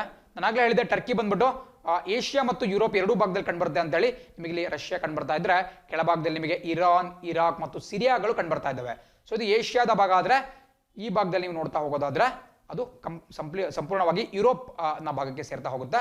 ಇಲ್ಲಿ ಅಂಕಾರ, ಏನು ಟರ್ಕಿಯ ರಾಜಧಾನಿ ಅಂಕಾರ ಕಂಡು ಬಂದ್ರೆ, ಇಲ್ಲಿ ಟರ್ಕಿಯ ಒಂದು ವಾಣಿಜ್ಯ ನಗರಿಯಾಗಿರ್ತಕ್ಕಂತಹ ಇಸ್ತಾನ್ಬುಲ್ ಕಂಡು ಬರುತ್ತೆ. ಬಹಳಷ್ಟು ಜನ ಕನ್ಫ್ಯೂಷನ್ ಮಾಡ್ಕೊಂತೀರಾ, ಟರ್ಕಿ ಕ್ಯಾಪಿಟಲ್ ಯಾವುದು ಅಂತ ಹೇಳಿದ್ರೆ ಬಹಳಷ್ಟು ಜನ ಇಸ್ತಾನ್ಬುಲ್ ಅಂತ ಕರೀತಾರೆ, ಬಟ್ ಟರ್ಕಿ ಕ್ಯಾಪಿಟಲ್ ಅಂಕಾರ. ಸೊ ಅದು ಕೂಡ ಬಹಳ ಪ್ರಮುಖವಾಗಿರ್ತಕ್ಕಂಥ ಒಂದು ವಿಚಾರ ಆಗಿದೆ. ಅಂಡ್ ಇಲ್ಲಿ ನಿಮಗೆ ಈಜಿಪ್ಟ್ ಕೂಡ ಕಂಡು ಬರ್ತಿದೆ. ಈಜಿಪ್ಟು ಅಷ್ಟೇ ಇದೇ ರೀತಿ ಆಫ್ರಿಕಾ ಮತ್ತು ಏಷ್ಯಾ ಎರಡೂ ಭಾಗದಲ್ಲಿ ಕಂಡು ಬರ್ತಾ ಹೋಗುತ್ತೆ. ಯಾವ ರೀತಿ ರಷ್ಯಾ ಕೂಡ ಯುರೋಷಿಯಾ, ಯುರೋಪ್ ಮತ್ತು ಏಷ್ಯಾ ಎರಡು ಭಾಗದಲ್ಲಿ ಕಂಡು ಬರುತ್ತೋ, ಅದೇ ರೀತಿ ಟರ್ಕಿ ಕೂಡ ಯುರೋಪ್ ಮತ್ತು ಏಷ್ಯಾದಲ್ಲಿ ಕಂಡು ಬಂದ್ರೆ, ನಿಮಗೆ ಇಲ್ಲಿ ಕಾಣಿಸ್ತಿರ್ತಕ್ಕಂತಹ ಈಜಿಪ್ಟ್ ಆಫ್ರಿಕಾ ಮತ್ತು ಏಷ್ಯಾ ಎರಡೂ ಭಾಗದಲ್ಲಿ ಕಂಡು ಬರುತ್ತೆ. ಅಂಡ್ ಬಹು ಮುಖ್ಯವಾಗಿ ನಿಮಗೆ ಸೂಯೆಜ್ ಕೆನಲ್ ಕಾಣಿಸ್ತಾ ಇದೆ, ಸೂಯೆಜ್ ಕಾಲುವೆ, ಅದರ ಪಕ್ಕದಲ್ಲಿ ಸಿನಾಯ್ ಪೆನಿನ್ಸುಲಾ, ಇದು ಕೂಡ ಸಾಕಷ್ಟು ಪ್ರಖ್ಯಾತಿಯನ್ನು ಹೊಂದಿರತಕ್ಕಂತಹದ್ದು. ಸಿನಾಯ್ ಪೆನಿನ್ಸುಲಾ ಏನಿದೆ ಅಥವಾ ಸಿನಾಯ್ ಪರ್ಯಾಯ ಭೂಮಿ ಏನಿದೆ ಅದು ಏಷ್ಯಾಗೆ ಸೇರಿದ್ರೆ, ಉಳಿದಿರ್ತಕ್ಕಂತಹ ಈಜಿಪ್ಟ್ನ ಪ್ರದೇಶ ಆಫ್ರಿಕಾ ಖಂಡಕ್ಕೆ ಸೇರುತ್ತೆ. ಸೊ ನಿಮಗೆ ಎಷ್ಟು ಗೊತ್ತಿರಬೇಕಾಗುತ್ತೆ, ಟರ್ಕಿ ಎಲ್ಲಿ ಬರುತ್ತೆ, ಈಜಿಪ್ಟ್ ಎಲ್ಲಿ ಬರುತ್ತೆ, ಒಂದು ಐಡಿಯಾ ನಿಮಗೆ ಖಂಡಿತ ಇರಬೇಕಾಗುತ್ತೆ. ಸೊ ಇದನ್ನು ಮಾಡ್ಕೊಳ್ತಾ ಮುಂದಿನ ಸುದ್ದಿ ನೋಡ್ತಾ ಹೋಗೋಣ. ಸುದ್ದಿ ಹೇಳುತ್ತೆ, officer from Bihar gets Jammu and Kashmir domicile paper. ನೋಡಿ, ಕಳೆದ ಕೆಲವು ದಿನಗಳ ಹಿಂದೆ ಅಂದರೆ ಏಪ್ರಿಲ್ 1ನೇ ತಾರೀಕು, ಏಪ್ರಿಲ್ 1 ಅಥವಾ 2ನೇ ತಾರೀಕು ನಾನು ವಿಡಿಯೋವನ್ನು ಮಾಡಬೇಕಾದ್ರೆ ನಿಮಗೆ ಈ ಡೊಮಿಸೈಲ್ ಸರ್ಟಿಫಿಕೇಟ್ ಬಗ್ಗೆ ಮಾತಾಡ್ತಾ ಇದ್ದೆ. ಏನಪ್ಪ ಅಂತ ಹೇಳಿದ್ರೆ, ಇತ್ತೀಚೆಗೆ ನಮ್ಮ ಕೇಂದ್ರ ಗೃಹ ಇಲಾಖೆ, ಹೋಮ್ ಮಿನಿಸ್ಟ್ರಿ ಈ ಒಂದು ಡೊಮಿಸೈಲ್ ಸರ್ಟಿಫಿಕೇಟ್ಗೆ ಸಂಬಂಧಪಟ್ಟಂತೆ ಕೆಲವೊಂದು ನಿಯಮಾವಳಿಗಳನ್ನ ಪ್ರಕಟ ಮಾಡಿತ್ತು. ಅದೇನಪ್ಪ ಅಂತ ಹೇಳಿದ್ರೆ, ನೋಡಿ ಒಂದು ವಿಚಾರ ನೆನ್ಪಿಡ್ಬೇಕು ನಿಮಗೆ, 2019 ಕೂಡ ಈ ಜಮ್ಮು ಮತ್ತು ಕಾಶ್ಮೀರ ಆರ್ಟಿಕಲ್ 370 ಮತ್ತು 35A ನಮ್ಮ ಭಾರತೀಯ ಸಂವಿಧಾನದ 370ನೇ ವಿಧಿ ಮತ್ತು 335A ಅಡಿಯಲ್ಲಿ ವಿಶೇಷ ಸ್ಥಾನಮಾನವನ್ನು ಹೊಂದಿತ್ತು. ಸೊ ಅಲ್ಲಿವರೆಗೂ ಕೂಡ ನಮ್ಮ ಭಾರತದ ಯಾವುದೇ ಒಬ್ಬ ವ್ಯಕ್ತಿ ಹೋಗ್ಬಿಟ್ಟು ಜಮ್ಮು ಮತ್ತು ಕಾಶ್ಮೀರದಲ್ಲಿ ಆಸ್ತಿಯನ್ನ ಖರೀದಿ ಮಾಡುವಂತಿರಲಿಲ್ಲ ಮತ್ತು ಅಲ್ಲಿ ಉದ್ಯೋಗಕ್ಕೆ ಸೇರಿಕೊಳ್ಳುವಂತಿರಲಿಲ್ಲ. ನೋಡಿ, ನಮ್ಮ ಸಂವಿಧಾನದ ಕೆಲವೊಂದು ಆರ್ಟಿಕಲ್ನಲ್ಲಿ ಈ ಉದ್ಯೋಗದಲ್ಲಿ ಸಮಾನತೆಯ ಹಕ್ಕು ಇರ್ಬೋದು, ಇಂತಹ ಸಾಕಷ್ಟು ವಿಚಾರಗಳು ಅಡಕವಾಗಿದ್ದಾವೆ. ಬಟ್ ಆದರೂ ಕೂಡ ಜಮ್ಮು ಕಾಶ್ಮೀರ ಈ 370ನೇ ವಿಧಿಯ ಅಡಿಯಲ್ಲಿ ವಿಶೇಷ ಸ್ಥಾನಮಾನವನ್ನು ಹೊಂದಿದಂತಹ ಕಾರಣದಿಂದ ಈ ಕೆಲವೊಂದು ನಿಯಮಾವಳಿಗಳು ಅಲ್ಲಿಗೆ ಅಪ್ಲೈ ಆಗ್ತಿರ್ಲಿಲ್ಲ. ಬಟ್ 2019ನೇ ಇಸ್ವಿಯಲ್ಲಿ ಸರ್ಕಾರ ಆ ಒಂದು ಆರ್ಟಿಕಲ್ 370ಯನ್ನು ರಿಪೀಲ್ ಮಾಡುತ್ತೆ ಮತ್ತು ಜಮ್ಮು ಕಾಶ್ಮೀರವನ್ನು ತುಂಡರಿಸಿಬಿಟ್ಟು ಲಡಾಖ್ ಮತ್ತು JNK ಅನ್ನುವಂತಹ 2 ಕೇಂದ್ರಾಡಳಿತ ಪ್ರದೇಶಗಳನ್ನ ಸ್ಥಾಪನೆ ಮಾಡುತ್ತೆ. ಸೊ ಹಾಗಾಗಿ ಈ ಒಂದು ರೂಲ್ಸ್ ಅಲ್ಲಿ ಚೇಂಜ್ ಆಗುತ್ತೆ. ಅಂಡ್ ಈಗ ಪ್ರಸಕ್ತವಾಗಿ ಅಲ್ಲಿರ್ತಕ್ಕಂತಹ ರೂಲ್ಸ್ ಏನಪ್ಪಾ ಅಂತ ಹೇಳಿದ್ರೆ, ಯಾರ ಬಳಿಯೆಲ್ಲ ಈ ಡೊಮಿಸೈಲ್ ಸರ್ಟಿಫಿಕೇಟ್ ಇದೆ ಅವರು ಅಲ್ಲಿ ಉದ್ಯೋಗವನ್ನ ಪಡಿಬಹುದು ಮತ್ತು ಆಸ್ತಿಯನ್ನು ಕೂಡ ಖರೀದಿ ಮಾಡಬಹುದು. ನೋಡಿ, ಡೊಮಿಸೈಲ್ ಅಂದ್ರೆ ಏನು, ಕನ್ನಡದಲ್ಲಿ ನಿವಾಸಿ ಅಂತ ಕರಿಬಹುದು. ಸೊ ಯಾರ ಬಳಿ ಡೊಮಿಸೈಲ್ ಸರ್ಟಿಫಿಕೇಟ್ ಅಥವಾ ನಿವಾಸಿ ಅನ್ನುವಂತಹ ಹಕ್ಕುಪತ್ರ ಇದೆ, ಅವರು ಇಂತಹ ವಿಶೇಷ ಒಂದಷ್ಟು ಯೋಜನೆಗಳಿಗೆ ಭಾಗಿಯಾಗಿರ್ತಾರೆ, ಅದು ಪ್ರಮುಖವಾಗಿರುತ್ತೆ. ಅಂಡ್ ಈಗ ನೀವು ಕೇಳಬಹುದು, ಡೊಮಿಸೈಲ್ ಸರ್ಟಿಫಿಕೇಟ್ನ ಒಂದು ಕ್ರೈಟೀರಿಯಾ ಏನು, ಯಾರಿಗೆಲ್ಲ ಈ ನಿವಾಸಿ ಹಕ್ಕುಪತ್ರವನ್ನ ವಿತರಣೆ ಮಾಡಲಾಗುತ್ತೆ. ನೋಡಿ, ಅದಕ್ಕೆ 2 ಇಂಪಾರ್ಟೆಂಟ್ ಕ್ರೈಟೀರಿಯಾ ಬರುತ್ತೆ. ಒಂದೇನಪ್ಪ ಅಂತ ಹೇಳಿದ್ರೆ, ಜಮ್ಮು ಮತ್ತು ಕಾಶ್ಮೀರ ರಾಜ್ಯದಲ್ಲಿ ಕನಿಷ್ಠ ಪಕ್ಷ 15 ವರ್ಷ ಇರಬೇಕು, ವಾಸವಿರಬೇಕು, 15 years of residency in Jammu and Kashmir. So ಯಾರೆಲ್ಲ 15 ವರ್ಷದಿಂದ ಅಲ್ಲಿ ಕೆಲಸ ಮಾಡಿದ್ದಾರೆ, ಅಲ್ಲಿ ವಾಸವಿದ್ದಾರೆ, ಅವರಿಗೆ ಈ ಡೊಮಿಸೈಲ್ ಸರ್ಟಿಫಿಕೇಟ್ ಅನ್ನು ಕೊಡಲಾಗುತ್ತೆ. ಅಂಡ್ ಅದೇ ರೀತಿ ಯಾರೆಲ್ಲ ಅಲ್ಲಿ ಕನಿಷ್ಠ ಪಕ್ಷ 7 ವರ್ಷಗಳ ಕಾಲ ಸ್ಟಡಿ ಮಾಡಿದ್ದಾರೆ, ಅಂದ್ರೆ ಅಧ್ಯಯನವನ್ನು ಮಾಡಿದ್ದಾರೆ ಮತ್ತು 10th or 12th exam, second PUC ಅಥವಾ 10th ಎಕ್ಸಾಮ್ ಅಲ್ಲಿ ತೆಗೆದುಕೊಂಡಿದ್ರೆ ಅಂತಹ ವ್ಯಕ್ತಿಗಳಿಗೂ ಕೂಡ ಈ ಡೊಮಿಸೈಲ್ ಸರ್ಟಿಫಿಕೇಟ್ ಅಥವಾ ನಿವಾಸಿ ಹಕ್ಕುಪತ್ರ ಸಿಗುತ್ತೆ. ಬಟ್ ಇದಕ್ಕೆ ಅಲ್ಲಿನ ಮೂಲ ನಿವಾಸಿಗಳು ಸಾಕಷ್ಟು ವಿರೋಧವನ್ನು ವ್ಯಕ್ತಪಡಿಸಿದ್ರು. ಅಲ್ಲಿನ ಪ್ರಾದೇಶಿಕ ರಾಜಕೀಯ ಪಕ್ಷಗಳು, ನ್ಯಾಷನಲ್ ಕಾನ್ಫರೆನ್ಸ್ ಇರಬಹುದು, PDP ಇರಬಹುದು, ಮುಂತಾದಂತಹ ಪಕ್ಷಗಳು ಸಾಕಷ್ಟು ವಿರೋಧವನ್ನು ಕೂಡ ವ್ಯಕ್ತಪಡಿಸಿದ್ವು. ಯಾಕಪ್ಪ ಅಂತ ಹೇಳಿದ್ರೆ ಇದು ಅಲ್ಲಿನ ಮೂಲ ನಿವಾಸಿಗಳ ಹಕ್ಕುಗಳನ್ನ ಕಿತ್ಕೊಂಡಂಗಾಗುತ್ತೆ ಅಂತ ಹೇಳಿ. ಬಟ್ ಸರ್ಕಾರ ಇದನ್ನ ಮಾನ್ಯ ಮಾಡಿಲ್ಲ. ನಮ್ಮ ಕೇಂದ್ರ ಸರ್ಕಾರ ಹೇಳ್ತಿರ್ತಕ್ಕಂತಹದ್ದು ಈ ಡೊಮಿಸೈಲ್ ಸರ್ಟಿಫಿಕೇಟ್ ಇರತಕ್ಕಂತಹ ಯಾವುದೇ ವ್ಯಕ್ತಿ ಅಲ್ಲಿ ಉದ್ಯೋಗವನ್ನು ಗಿಟ್ಟಿಸ್ಕೋಬಹುದು, ಆಸ್ತಿ ಪಾಸ್ತಿಯನ್ನು ಖರೀದಿ ಮಾಡಬಹುದು. ಬಟ್ ಇವತ್ತಿನ ಸುದ್ದಿ ಏನಪ್ಪಾ ಅಂತ ಹೇಳಿದ್ರೆ ಇದೇ ಮೊಟ್ಟ ಮೊದಲ ಬಾರಿಗೆ ಬೇರೆ ರಾಜ್ಯದ ಒಬ್ಬ ಹಿರಿಯ IAS ಅಧಿಕಾರಿ ಜಮ್ಮು ಮತ್ತು ಕಾಶ್ಮೀರದ ನಿವಾಸಿ ಹಕ್ಕು ಪತ್ರವನ್ನು ಪಡೆದಿದ್ದಾರೆ. ಪ್ರಮುಖವಾಗಿ ನಿಮಗೆ ಕಾಣಿಸ್ತಾ ಇದೆ ನವೀನ್ ಕುಮಾರ್ ಚೌಧರಿ ಅಂತಕ್ಕಂತಹ ಒಬ್ಬ ಹಿರಿಯ ಅಧಿಕಾರಿ. ಇವರು ಮೂಲತಃ ಬಿಹಾರ್ ರಾಜ್ಯದವರು. ಬಟ್ ಇವರು ಜಮ್ಮು ಮತ್ತು ಕಾಶ್ಮೀರ ಕೇಡರ್ನವರು. ಅಂದ್ರೆ ಜಮ್ಮು ಮತ್ತು ಕಾಶ್ಮೀರ ಕೇಡರ್ನ ಒಂದು IAS ಆಫೀಸರ್ ಆಗಿದ್ರು. ಅಲ್ಲಿ ಸಾಕಷ್ಟು ವರ್ಷಗಳಿಂದ ಹಲವಾರು ಹುದ್ದೆಗಳನ್ನ ನಿಭಾಯಿಸ್ತಾ ಇದ್ದಾರೆ. ಸೊ ಕಳೆದ 15 ವರ್ಷಕ್ಕಿಂತ ಹೆಚ್ಚು ಅವರು ಅಲ್ಲಿ ವಾಸವಿದ್ದಂತಹ ಕಾರಣದಿಂದ ಇವರಿಗೆ ಅಲ್ಲಿನ ನಿವಾಸಿ ಹಕ್ಕು ಪತ್ರವನ್ನು ಕೊಡಲಾಗಿದೆ. ಇದು ಬಹಳ ಪ್ರಮುಖವಾದಂತಹ ವಿಚಾರ. ಯಾರು ಕೂಡ ಹೆಸರನ್ನ ಕೇಳಲ್ಲ ನವೀನ್ ಕುಮಾರ್ ಚೌಧರಿ ಅಂತೇಳಿ. ಬಟ್ ಜಸ್ಟ್ ಡೊಮಿಸೈಲ್ ಸರ್ಟಿಫಿಕೇಟ್ ಅಂದ್ರೆ ಏನು ಅಂತ ನಿಮಗೆ ಗೊತ್ತಿರಬೇಕಾಗುತ್ತೆ. ಯಾವ ರೀತಿ ಇದು ಜಮ್ಮು ಕಾಶ್ಮೀರದ ಮೇಲೆ ಪರಿಣಾಮವನ್ನು ಬೀರುತ್ತೆ ಅಂತ ಕೂಡ ನೀವು ತಿಳ್ಕೊಂಡಿರ್ಬೇಕಾಗುತ್ತೆ. ಅಂಡ್ ಇದನ್ನು ಕೂಡ ನೀವು ನೋಟ್ ಡೌನ್ ಮಾಡ್ಕೊಳ್ತಾ ಮುಂದಕ್ಕೆ ಹೋಗಬೇಕಾಗುತ್ತೆ. ಹಾಗೆ ನೋಡಿದ್ರೆ ಅಲ್ಲಿ ಸುಮಾರು 25,000 ಜನಕ್ಕೆ ಈ ಒಂದು ಸರ್ಟಿಫಿಕೇಟ್ ಆಲ್ರೆಡಿ ಕೊಡಲಾಗಿದೆ. 25,000 ಪೀಪಲ್. ಅಂಡ್ ಅಲ್ಲಿ ಕೂಡ ಈ ಅಧಿಕಾರಿಗಳು ಸ್ವಲ್ಪ ಡಿಲೇ ಮಾಡ್ತಾರೆ, ವಿಳಂಬ ನೀತಿಯನ್ನು ಅನುಸರಿಸ್ತಾರೆ ಅಂತ ಹೇಳಿ ಸರ್ಕಾರ 15 ದಿನಗಳ ಒಂದು ಲಿಮಿಟ್ ಅನ್ನು ಫಿಕ್ಸ್ ಮಾಡಿದೆ, ಡೆಡ್ ಲೈನ್ ಕೊಟ್ಟಿದೆ. ಸೊ 15 ದಿನಗಳ ಒಳಗಾಗಿ ಯಾವುದೇ ಒಬ್ಬ ಅಧಿಕಾರಿ ಈ ಅಪ್ಲಿಕೇಶನ್ ಪ್ರೊಸೆಸ್ ಮಾಡಿಲ್ಲ ಅಂತ ಹೇಳಿದ್ರೆ ಆತನಿಗೆ ದಂಡವನ್ನು ಕೂಡ ವಿಧಿಸಲಾಗುತ್ತೆ. ಸೊ ಡೊಮಿಸೈಲ್ ಸರ್ಟಿಫಿಕೇಟ್ ಬಹಳ ಇಂಪಾರ್ಟೆಂಟ್ ಆಗುತ್ತೆ. ಮುಂದಿನ ಸುದ್ದಿ ನೋಡ್ತಾ ಇದ್ದೀರಾ, Indira ರಸೋಯಿ scheme launched for poor. ನೋಡಿ, ಇತ್ತೀಚೆಗಷ್ಟೇ ಒಂದು ರಾಜ್ಯ ಪ್ರಮುಖವಾದಂತಹ ಸ್ಕೀಮ್ ಒಂದನ್ನು ಜಾರಿಗೆ ತಂದಿದೆ. ನಿಮಗೆ ಕಾಣಿಸ್ತಾ ಇರ್ತಕ್ಕಂತಹದ್ದು ಇಂದಿರಾ ರಸೋಯಿ. ನೋಡಿ, ಇದು ಯಾವುದಕ್ಕೆ ಸಂಬಂಧಪಟ್ಟಿದೆಯಪ್ಪ ಅಂತ ಹೇಳಿದ್ರೆ ನೀವು ಈಸಿಯಾಗಿ ಹೇಳ್ಬೋದು. ನೋಡಿ, ಹಿಂದಿ ಭಾಷೆಯನ್ನು ನೀವು ಬಲ್ಲವರಾದ್ರೆ ರಸೋಯಿ ಅಂದ್ರೆ ನಿಮಗೆ ಗೊತ್ತಿರುತ್ತೆ. ರಸೋಯಿ ಅಂತ ಹೇಳಿದ್ರೆ ಹಿಂದಿಯಲ್ಲಿ ಕಿಚನ್ ಅಂತ ಅಥವಾ ಅಡುಗೆ ಮನೆ ಅಂತ ಕರಿಬಹುದು. ಸೊ ಇಂದಿರಾ ರಸೋಯಿ ಅಂತ ಹೇಳಿದ್ರೆ ಇಂದಿರಾ ಅಡುಗೆ ಮನೆ ಅಂತೇಳಿ. ಯಾವ ರೀತಿ ಕರ್ನಾಟಕದಲ್ಲಿ ಇಂದಿರಾ ಕ್ಯಾಂಟೀನ್ ಅಂತಕ್ಕಂತಹ ಒಂದು ಯೋಜನೆ ಅಸ್ತಿತ್ವದಲ್ಲಿದ್ದು, ಅದೇ ರೀತಿ ತಮಿಳುನಾಡಿನಲ್ಲಿ ಅಮ್ಮ ಕ್ಯಾಂಟೀನ್ ಅಂತ ಒಂದು ಯೋಜನೆ ಅಸ್ತಿತ್ವದಲ್ಲಿದೆ. ಅದೇ ಮಾದರಿಯಲ್ಲಿ ರಾಜಸ್ಥಾನ ರಾಜ್ಯ ಈ ಇಂದಿರಾ ರಸೋಯಿ ಅನ್ನುವಂತಹ ಒಂದು ಕ್ಯಾಂಟೀನ್ಗಳನ್ನ ಅಭಿವೃದ್ಧಿಪಡಿಸ್ತಾ ಇದೆ. ಸೊ ಇದ್ರ ಮೂಲಕ ಆ ರಾಜ್ಯದಾದ್ಯಂತ ಇರತಕ್ಕಂತಹ ಬಡ ಮತ್ತು ಶ್ರಮಿಕ ವರ್ಗದವರಿಗೆ ಅತ್ಯಂತ ಕಡಿಮೆ ಬೆಲೆಯಲ್ಲಿ ಗುಣಮಟ್ಟ ಮತ್ತು ಪೌಷ್ಟಿಕಾಂಶಯುಕ್ತ ಆಹಾರ ಸಿಗಬೇಕು ಅನ್ನೋದು ಅಲ್ಲಿನ ಸರ್ಕಾರದ ಒಂದು ಕನಸಾಗಿದೆ. ಸೊ ಅಲ್ಲಿನ ಮುಖ್ಯಮಂತ್ರಿ ಅಶೋಕ್ ಗೆಹ್ಲೋಟ್ ಅವರು ಈ ಒಂದು ಯೋಜನೆಗೆ ಚಾಲನೆಯನ್ನು ಕೊಟ್ಟಿದ್ದಾರೆ. ಸೊ ಬಹಳ ಇಂಪಾರ್ಟೆಂಟ್, ಇಂದಿರಾ ರಸೋಯಿ ಬಹಳ ಇಂಪಾರ್ಟೆಂಟ್ ಆಗುತ್ತೆ. ಇದು ಯಾವ ವಿಚಾರಕ್ಕೆ ಸಂಬಂಧಪಟ್ಟಿರ್ತಕ್ಕಂಥದ್ದು ಅನ್ನೋದು ಕೇಳಬಹುದು, ಮತ್ತೆ ಯಾವ ರಾಜ್ಯ ಜಾರಿಗೆ ತಂತು ಅಂತ ಕೂಡ ಕೇಳಬಹುದು. ಇಲ್ಲಿ ಕೇವಲ 5 ರೂಪಾಯಿಗೆ ಬ್ರೇಕ್ಫಾಸ್ಟ್ ಅನ್ನು ಕೊಡಲಾಗುತ್ತೆ, ತಿಂಡಿಯನ್ನ, ಮತ್ತು 8 ರೂಪಾಯಿಗೆ ಊಟವನ್ನ ಕೊಡಲಾಗುತ್ತೆ. ಇದು ಕೂಡ ಬಹಳ ಇಂಪಾರ್ಟೆಂಟ್ ಆಗಿರುತ್ತೆ. ಇದು ನೋಟ್ ಡೌನ್ ಮಾಡ್ಕೊಳ್ತಾ ನಾವು ಮುಂದಿನ ಒಂದು ಭಾಗಕ್ಕೆ ಗಮನ ಹರಿಸ್ತಾ ಹೋಗೋಣ. ಸೊ ಇಲ್ಲಿ ನಿಮಗೆ ಪ್ರಮುಖವಾದಂತಹ ಪ್ರಶ್ನೆಗಳು ಸಿಗ್ತಾ ಹೋಗುತ್ತಾ. ಪ್ರತಿಯೊಬ್ಬರು ಕೂಡ ಪ್ರೀಮಿಯರ್ ಚಾಟ್ನಲ್ಲಿ ಭಾಗವಹಿಸಕ್ಕೆ ಟ್ರೈ ಮಾಡಿ ಮತ್ತು ಇನ್ಫಾರ್ಮೇಷನ್ನ ನೀವೇ ಶೇರ್ ಮಾಡ್ಕೊಳ್ತಾ ಹೋಗಿ. ಅಂಡ್ ಮೊದಲ ಪ್ರಶ್ನೆ ಹೇಳುತ್ತೆ, ಇತ್ತೀಚೆಗೆ ಕೇಂದ್ರ ಸಚಿವ ಜಿತೇಂದ್ರ ಸಿಂಗ್ ಅವರು BRO ನಿರ್ಮಿಸಿದ ಪುಣೇಜಾ ಸೇತುವೆ ಮತ್ತು ದೇವಿಕಾ ಸೇತುವೆಯನ್ನ ಉದ್ಘಾಟಿಸಿದ್ದಾರೆ. ಈ ಎರಡೂ ಸೇತುವೆಗಳು ಯಾವ ರಾಜ್ಯ ಅಥವಾ ಯೂನಿಯನ್ ಟೆರಿಟರಿಯಲ್ಲಿ ಇದ್ದಾವೆ? ನೋಡಿ, ಇದು ಬಹಳ ಪ್ರಮುಖವಾದಂತಹ ಒಂದು ವಿಚಾರ. ಬಿಕಾಸ್ ಇತ್ತೀಚೆಗಷ್ಟೇ ನಮ್ಮ BRO ಅಂದ್ರೆ ಬಾರ್ಡರ್ ರೋಡ್ ಆರ್ಗನೈಸೇಷನ್ ಅಥವಾ ಗಡಿ ರಸ್ತೆ ಸಂಘಟನೆ ಅಂತ ಕರಿತೀವಿ. ನಮ್ಮ ಗಡಿ ಭಾಗದಲ್ಲಿ ಈ ರಸ್ತೆ ಮತ್ತು ಮೂಲ ಸೌಕರ್ಯಗಳನ್ನು ಅಭಿವೃದ್ಧಿಪಡಿಸುವಂತಹ ದೃಷ್ಟಿಯಿಂದ ನಮ್ಮ ಕೇಂದ್ರ ಸರ್ಕಾರದ ಅಡಿಯಲ್ಲಿ ಕಾರ್ಯನಿರ್ವಹಿಸುವಂತಹ ಒಂದು ಸಂಘಟನೆ, ಅದನ್ನ ಬಾರ್ಡರ್ ರೋಡ್ ಆರ್ಗನೈಸೇಷನ್ ಅಂತ ಕರಿತೀವಿ. ಅವರು ಇತ್ತೀಚೆಗಷ್ಟೇ ಬಹಳ ಕಡಿಮೆ ಸಮಯದಲ್ಲಿ ಅಂದ್ರೆ 15 ತಿಂಗಳು ಮತ್ತು 30 ತಿಂಗಳ ಸಮಯದ ಒಳಗಾಗಿ 2 ಪ್ರಮುಖ ಸೇತುವೆಗಳನ್ನು ನಿರ್ಮಾಣ ಮಾಡಿದ್ರು. ಇದರಿಂದ ಅಲ್ಲಿನ ಕನೆಕ್ಟಿವಿಟಿ, ಅಲ್ಲಿನ ಸಂಪರ್ಕಕ್ಕೆ ಬಹಳ ಸುಲಭ ಆಗುತ್ತೆ. ಸೊ ಪುಣೇಜಾ ಮತ್ತು ದೇವಿಕಾ ಅನ್ನುವಂತಹ 2 ಸೇತುವೆಗಳು ಇದು ಯಾವ ರಾಜ್ಯದಲ್ಲಿ ಕಂಡುಬರುತ್ತೆ ಅಂತ ಕೇಳ್ತಿದ್ದಾರೆ. ಇದಕ್ಕೆ ಸರಿಯಾದ ಉತ್ತರ ಆಪ್ಷನ್ ಬಿ, ಜಮ್ಮು ಮತ್ತು ಕಾಶ್ಮೀರ ಯೂನಿಯನ್ ಟೆರಿಟರಿ. ಸೊ ಅಲ್ಲಿ ಕಂಡುಬರ್ತಕ್ಕಂಥ ಒಂದು ಸುದ್ದಿ, ಒಂದು ಪ್ರದೇಶ. ಇದನ್ನ ಜಾರಿಗೆ ತಂದಿರತಕ್ಕಂತಹದ್ದು BRO, ಬಾರ್ಡರ್ ರೋಡ್ ಆರ್ಗನೈಸೇಷನ್. ಮತ್ತು ಪ್ರಸಕ್ತವಾಗಿ ಜಮ್ಮು ಮತ್ತು ಕಾಶ್ಮೀರದ ಲೆಫ್ಟಿನೆಂಟ್ ಗವರ್ನರ್ ಯಾರು? LG ಯಾರಪ್ಪ ಅಂತ ಹೇಳಿದ್ರೆ ಗಿರೀಶ್ ಚಂದ್ರ ಮುರ್ಮು, GC ಮುರ್ಮು ಅಂತ ಕರಿಬಹುದು. ಇದು ಬಹಳ ಪ್ರಮುಖವಾಗಿರುತ್ತೆ. ಎರಡನೇ ಪ್ರಶ್ನೆ ನೋಡ್ತಾ ಹೋಗೋಣ. ಪ್ರಶ್ನೆ ಹೇಳುತ್ತೆ, ಸ್ವಿಸ್ ನ್ಯಾಷನಲ್ ಬ್ಯಾಂಕ್ ಸ್ಟ್ಯಾಟಿಸ್ಟಿಕ್ಸ್ 2019ರ ಪ್ರಕಾರ ಠೇವಣಿ ಇರಿಸಿದ ಹಣದ ಪ್ರಕಾರ ಭಾರತ ಎಷ್ಟನೇ ಸ್ಥಾನದಲ್ಲಿದೆ? ನೋಡಿ, ಭಾರತದಲ್ಲಿ ಸ್ಟಾರ್ಟಿಂಗ್ ನಿಂದನೂ ಕೂಡ ಈ ಸ್ವಿಸ್ ಬ್ಯಾಂಕ್ ಅಂತಕ್ಕಂತಹದ್ದು ಒಂದು ಚುನಾವಣಾ ವಿಷಯ ಮತ್ತು ರಾಜಕೀಯ ವಿಷಯ ಆಗ್ಬಿಟ್ಟಿದೆ. ಪರಸ್ಪರ ಹಲವಾರು ರಾಜಕೀಯ ಪಕ್ಷಗಳು ಕೆಸರೆರ ಚಾಟವನ್ನು ಮಾಡ್ಕೊಳ್ತಾನೆ ಇರ್ತವೆ. ಸ್ವಿಸ್ ಬ್ಯಾಂಕ್ ನಲ್ಲಿ ಸಾಕಷ್ಟು ಕಾಳಧನ ಅಂತ ಹೇಳಿದ್ರೆ ಬ್ಲ್ಯಾಕ್ ಮನಿ ಅಂತ ಕರಿತೀವಿ, ಬ್ಲ್ಯಾಕ್ ಮನಿ ಸಂಗ್ರಹಣೆ ಆಗಿದೆ. ಇದರಿಂದ ಭಾರತದ ಅಭಿವೃದ್ಧಿಗೆ ತೊಂದರೆ ಆಗ್ತಿದೆ ಅಂತ ಸಾಕಷ್ಟು ಜನ ಶಂಕೆ ಕೂಡ ಮಾಡಿದ್ರು. ಬಟ್ ಈಗ ಸ್ವಿಸ್ ಬ್ಯಾಂಕ್ ನಲ್ಲಿ ಭಾರತೀಯರು ಇಟ್ಟಿರ್ತಕ್ಕಂತಹ ಠೇವಣಿಯ ಹಣ ಗಣನೀಯ ಪ್ರಮಾಣದಲ್ಲಿ ಕಡಿಮೆ ಆಗಿದೆ. ಯಾಕಪ್ಪ ಅಂತ ಹೇಳಿದ್ರೆ ಪ್ರಸಕ್ತ ಕೇಂದ್ರದಲ್ಲಿ ಅಧಿಕಾರದಲ್ಲಿರ್ತಕ್ಕಂತಹ ಸರ್ಕಾರ ಈ ಸ್ವಿಸ್ ಬ್ಯಾಂಕ್ ಅಕೌಂಟ್ ನ ಮೇಲೆ ಒಂದು ಪ್ರಹಾರವನ್ನ ಮಾಡಬಹುದು ಅನ್ನೋ ಒಂದು ಕಳವಳದಿಂದ, ಆತಂಕದಿಂದ ಅಲ್ಲಿ ಹಣ ಬಿಟ್ಟಿದ್ದಂತಹ ಕಾಳ ದಂಧೆಕೋರರು ಮತ್ತು ಈ ಕಾಳ ಧನಿಕರು ಹಣವನ್ನು ವಾಪಸ್ ಕೂಡ ಪಡೆದುಕೊಂಡಿದ್ದಾರೆ. ಸೊ ಹಾಗಾಗಿ ಭಾರತ ಈಗ ಸ್ವಲ್ಪ ಮಟ್ಟಿಗೆ ಕುಸಿದಿದೆ ಆ ಒಂದು ಠೇವಣಿಗಳ ಸ್ಥಾನದಲ್ಲಿ. ಸೊ ಈಗ ಸರಿಯಾದ ಉತ್ತರ ಆಪ್ಷನ್ ಸಿ 77ನೇ ಸ್ಥಾನ ಆಗುತ್ತೆ. ಇಂಡಿಯಾ 77 ಪೊಸಿಷನ್ಗೆ ಕೆಳಗಡೆ ಬಂದಿದೆ. ಅಂಡ್ ಸ್ವಿಸ್ ಬ್ಯಾಂಕಲ್ಲೇ ಯಾಕೆ ದುಡ್ಡು ಇಡ್ತಾರೆ, ನಮ್ಮ ಇಂಡಿಯಾದಲ್ಲಿ ಯಾಕೆ ಬ್ಯಾಂಕ್ಸ್ ಇಲ್ವಾ ಅಂತ ಕೇಳಿದ್ರೆ ಖಂಡಿತ ಬ್ಯಾಂಕ್ಗಳಿರುತ್ತೆ. ಬಟ್ ಸ್ವಿಸ್ ಬ್ಯಾಂಕ್ನಲ್ಲಿ ಅಲ್ಲಿ ಏನು ಠೇವಣಿಯನ್ನ ಜನ ಇರ್ತಾರೆ ಅದಕ್ಕೆ ಯಾವುದೇ ಮಾಹಿತಿಯನ್ನು ಅವರು ಹೊರಗಡೆ ಬಿಟ್ಕೊಡಲ್ಲ. ಸೊ ಒಂದು ಸೀಕ್ರೆಟ್ ಮಾಹಿತಿ, ಬಹಳ ಗೌಪ್ಯತೆಯನ್ನು ಅವರು ಕಾಪಾಡುವಂತಹ ದೃಷ್ಟಿಯಿಂದ ಪ್ರಪಂಚದಲ್ಲಿ ಕೇವಲ ಭಾರತವಲ್ಲ, ಬೇರೆ ಬೇರೆ ದೇಶಗಳ ಕಾಳಧನಿಕರು ಮತ್ತು ಈ ಅಕ್ರಮ ಹಣವನ್ನು ಸಂಪಾದನೆ ಮಾಡ್ತಕ್ಕಂತಹ ವ್ಯಕ್ತಿಗಳು ಸ್ವಿಸ್ ಬ್ಯಾಂಕ್ ಅಕೌಂಟ್ ಅನ್ನು ಓಪನ್ ಮಾಡಿಬಿಟ್ಟು ಅಲ್ಲಿ ಇಡ್ತಾ ಇದ್ರು. ಅದರ ಒಂದು ಟ್ಯಾಕ್ಸ್ ಹೆವೆನ್ ಅಂತ ನಾವು ಕರಿತೀವಿ. ಸೊ ಹಾಗಾಗಿ ಅಲ್ಲಿ ಹಣವನ್ನು ಇಡ್ತಾ ಇದ್ರು. ಬಟ್ ಇದರಿಂದ ಭಾರತಕ್ಕೆ ಬರಬೇಕಾದಂತಹ ಅಮೂಲ್ಯವಾದಂತಹ ತೆರಿಗೆ ನಾಶವಾಗ್ತಿತ್ತು. ಬಿಕಾಸ್ ಟ್ಯಾಕ್ಸ್ ಅನ್ನು ತಪ್ಪಿಸ್ಬಿಟ್ಟು ಬ್ಲ್ಯಾಕ್ ಮನಿ ಅಂದ್ರೇನು, ಬೇಸಿಕಲಿ ಬ್ಲ್ಯಾಕ್ ಮನಿ ಅಂದ್ರೆ ಅನೈತಿಕ ಮಾರ್ಗಗಳಿಂದ ಸಂಪಾದಿಸಿದಂತಹ ಮತ್ತು ತೆರಿಗೆಯನ್ನ ಪಾವತಿ ಮಾಡದಂತಹ ಹಣ, ಟ್ಯಾಕ್ಸ್ ಪೇ ಮಾಡಲಿಲ್ಲ ಅಂದ್ರೆ ಅದನ್ನ ನಾವು ಬ್ಲ್ಯಾಕ್ ಮನಿ ಅಥವಾ ಕಾಳಧನ ಅಂತ ಕರಿದ್ವಿ. ಸೊ ಅದನ್ನ ಸ್ವಿಸ್ ಬ್ಯಾಂಕ್ ನಲ್ಲಿ ಇಡ್ತಾ ಹೋಗ್ತಿದ್ರು. ಇದು ಭಾರತದ ಆರ್ಥಿಕ ಅಭಿವೃದ್ಧಿಗೆ ಮಾರಕವಾಗಿತ್ತು. ಸೊ ಹಾಗಾಗಿ ಅದರ ವಿರುದ್ಧವಾಗಿ ಸರ್ಕಾರ ಸಾಕಷ್ಟು ಕ್ರಮಗಳನ್ನ ಕೈಗೊಳ್ದು ಮತ್ತು ಸ್ವಿಟ್ಜರ್ಲೆಂಡ್ ಮತ್ತು ಭಾರತ ದೇಶಗಳು ಒಂದು ದ್ವಿಪಕ್ಷೀಯ ಒಪ್ಪಂದಕ್ಕೆ ಕೂಡ ಸಹಿ ಹಾಕಿದ್ವು. ಸೊ ಪ್ರಸಕ್ತವಾಗಿ 77ನೇ ಸ್ಥಾನದಲ್ಲಿ ಭಾರತ ಕಾಣಿಸ್ಕೊಳಕ್ಕೆ ಸಿಗುತ್ತೆ. ಅಂಡ್ ಮೊದಲನೇ ಸ್ಥಾನದಲ್ಲಿ ಯುನೈಟೆಡ್ ಕಿಂಗ್ಡಮ್ ಕಾಣಿಸ್ಕೊಳ್ಳುತ್ತೆ, ಅದು ಕೂಡ ಬಹಳ ಪ್ರಮುಖವಾಗಿರುತ್ತೆ. ಅಂಡ್ ಈ ಸ್ವಿಸ್ ನ್ಯಾಷನಲ್ ಬ್ಯಾಂಕ್ ಏನಿದೆ ಅದು ಸ್ವಿಟ್ಜರ್ಲೆಂಡ್ನ ಜ್ಯೂರಿಚ್ ನಗರದಲ್ಲಿ ತನ್ನ ಕೇಂದ್ರ ಕಚೇರಿಯನ್ನು ಹೊಂದಿದೆ. ಅದೇ ರೀತಿ ಮೂರನೇ ಪ್ರಶ್ನೆ ನೋಡ್ತಾ ಹೋಗೋಣ. ಪ್ರಶ್ನೆ ಹೇಳುತ್ತೆ, ಜುಲೈ 2020ರಿಂದ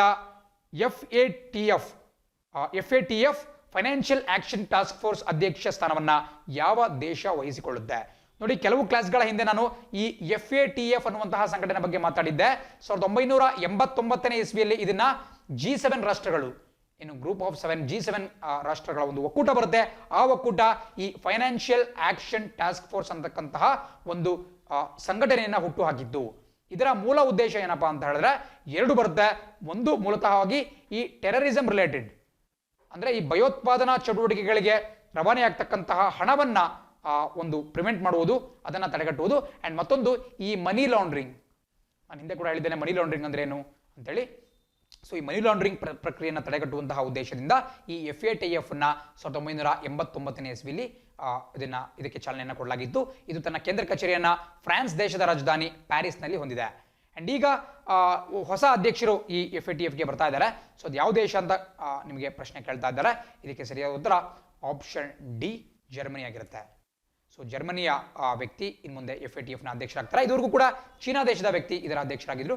1 ಇಯರ್ ಟರ್ಮ್ ಇರುತ್ತೆ, ಪ್ರತಿ ವರ್ಷ ಬದಲಾಗ್ತಾ ಹೋಗ್ತಾರೆ. ಅಂಡ್ ಜರ್ಮನಿಯ ರಾಜಧಾನಿ ಬರ್ಲಿನ್ ಮತ್ತು ಅಲ್ಲಿನ ಕರೆನ್ಸಿ ಯೂರೋ ಆಗಿರುತ್ತೆ. ಇದು ಕೂಡ ಗೊತ್ತಿರಬೇಕಾಗುತ್ತೆ. ಈ ರೀತಿ 4ನೇ ಪ್ರಶ್ನೆ ನೋಡ್ತಾ ಹೋಗೋಣ.